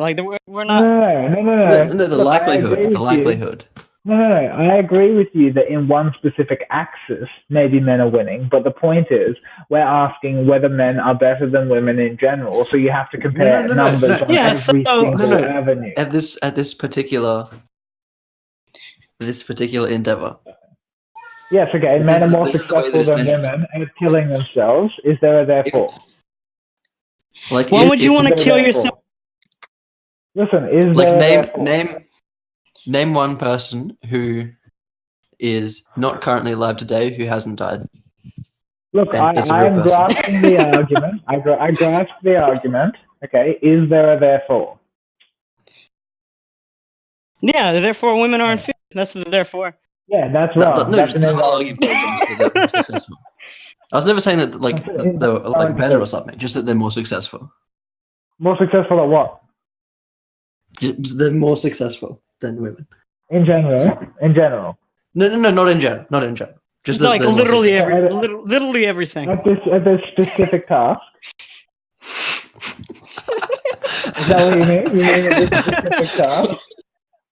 You know, and I think this is analogous to black people. Well, I don't think it's just this task though. Like, think of like heavy lifting as well. Like, there are several. No, I wasn't asking how many tasks there were. I was asking in this instance, is it this task? Okay, look, I got a question for you. I think in this instance they're more successful. Yeah, so I got a question for you. If women are equal or not inferior, then why do they get raped by men so easily? We went over this. This one. Okay, give me your. Okay, then give me your counter. Yeah, my counter is that men are stronger physically. Okay, then. So. Okay, so then my complicated counter argument is that being superior in one avenue of endeavor does not make you superior in general. Well, I mean, I think if I can just bend you over and rape you, I'm probably pretty superior. We got physical strength, death. Yeah. Avenues suicide, like financial domain. We're pretty much winning. Yeah. Financial domain. Like, okay, what else is there? Spirituality.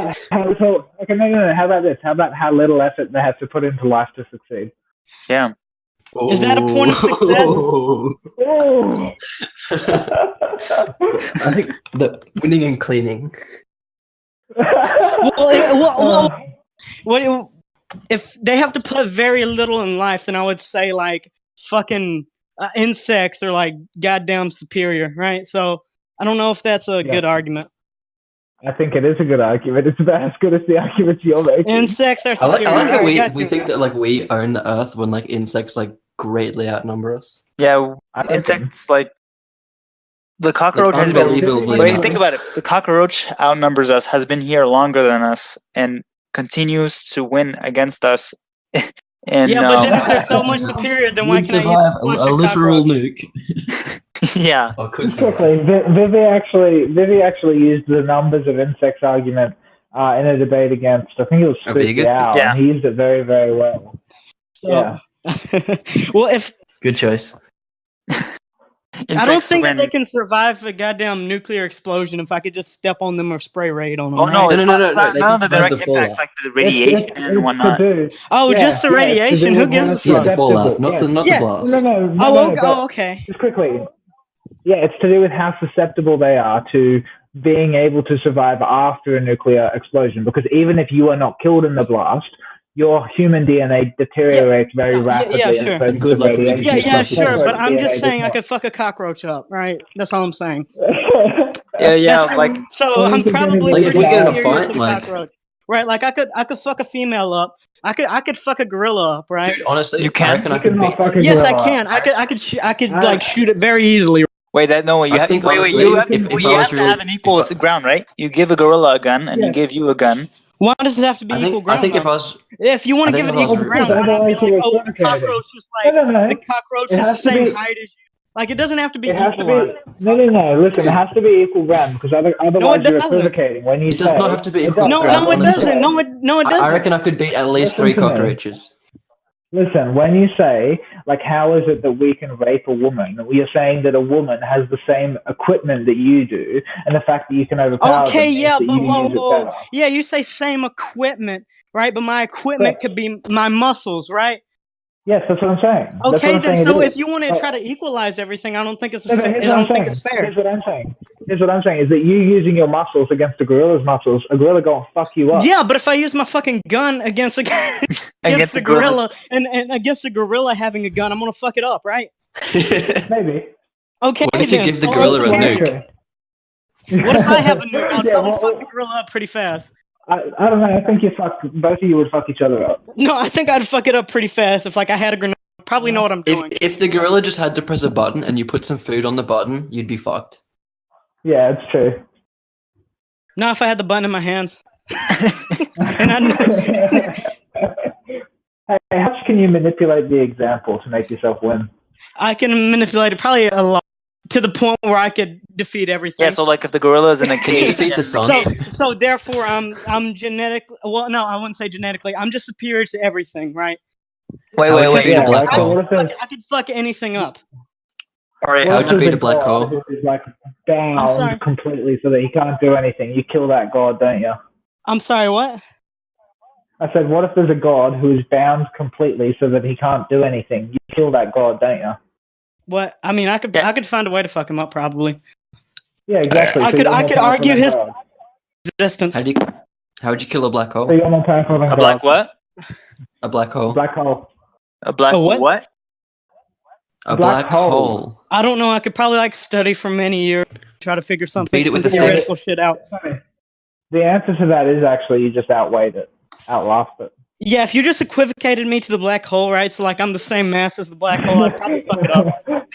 Yeah, what you do is you defeat the black hole by method of equivocation. But yeah, so I think I've proven my point that black people and women are just inferior, right? And that I'm superior to everything. I'm sorry, what? Okay, wait. Can you outrun a black person? Sure, if you want to, like, yeah. Well, good one. Yeah, that's a good one, man. I could find ways to beat them in a race. I could find ways to beat them in a race, right? I could like break their legs. I could, something like this. What if they break your legs? Well, they're not going to do that, right? Because give me something else to like counter, right? I don't know. I feel like black people might want to do that to someone who's telling them that they were inferior. Yeah, but that doesn't. But they're inferior, so they can't, right? So, what? To get back on the. Huh? What if to get back on the topic of I'm sorry, I didn't hear you, man. Get back on the topic. What topic? What? The topic of women. You didn't hear the most like undefeatable argument there is of all. Oh, I have one. I think I'm in the process of giving it. I have one. Yeah, well, it was something about women are able to bleed more than men. Bleed every month. Well, not. Yeah. Is that but even better than that. Is that a good thing? The ultimate argument. Right? Sure. Ultimate argument. If women are so good, where is women too? Huh? Exactly. Correct. If women are so good, where is women too? Every good thing gets a sequel. Oh, but man doesn't have two either. Yeah, I'm man 2.0. No, wait. We're not. When we became homo sapiens. Homosexual sapiens. No, what did we become? Sapiens? Homo erectus. I forgot what it was. Sapiens, though. I forgot what it was, but I know it was ridiculous. It was ridiculous. Oh, okay. Sapien. If they're so good, then how come they've been no U.S. presidents? Which I always think of when I hear homo. I think of like a homosexual erection.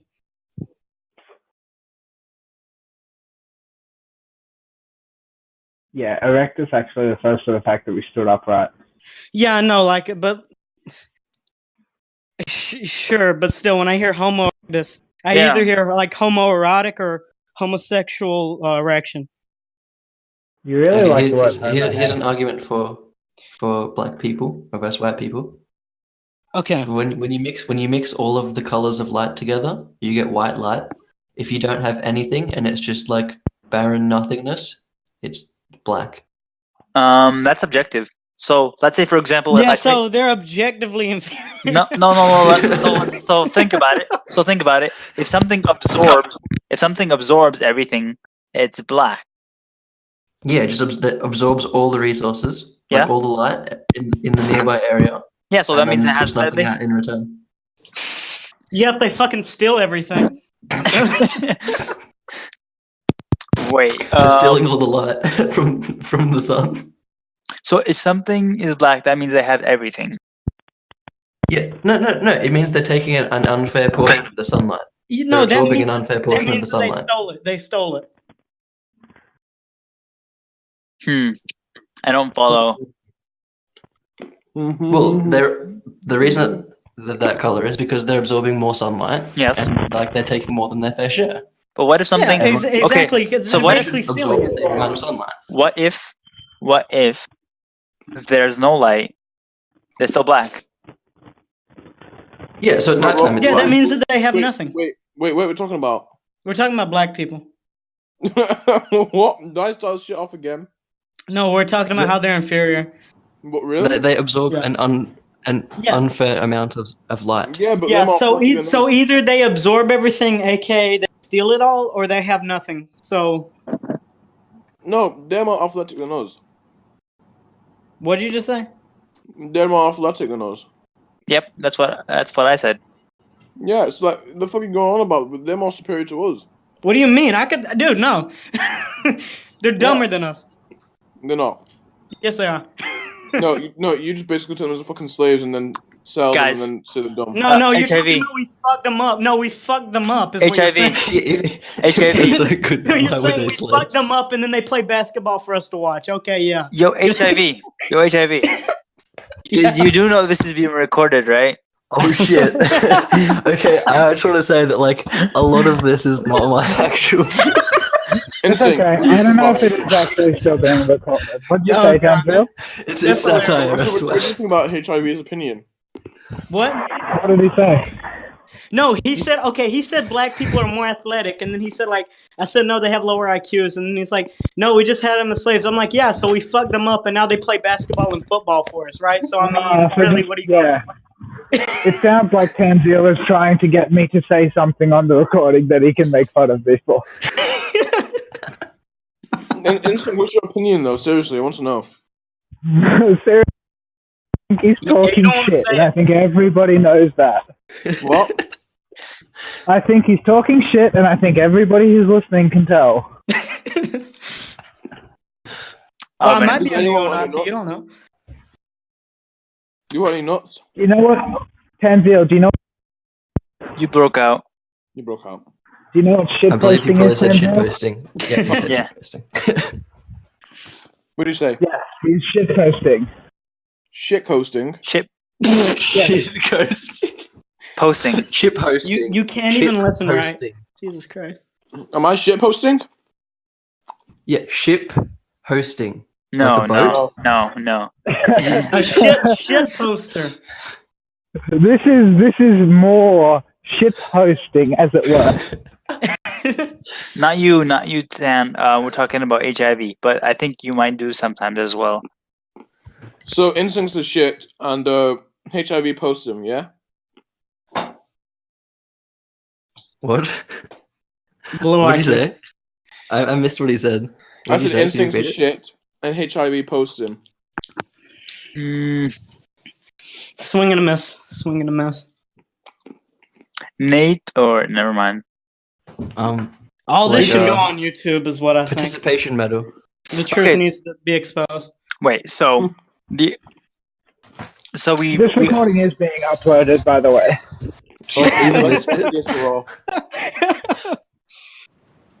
Thank you for listening. Like, share, subscribe, and join us in the Nameless Debates Discord. We hope to see you there.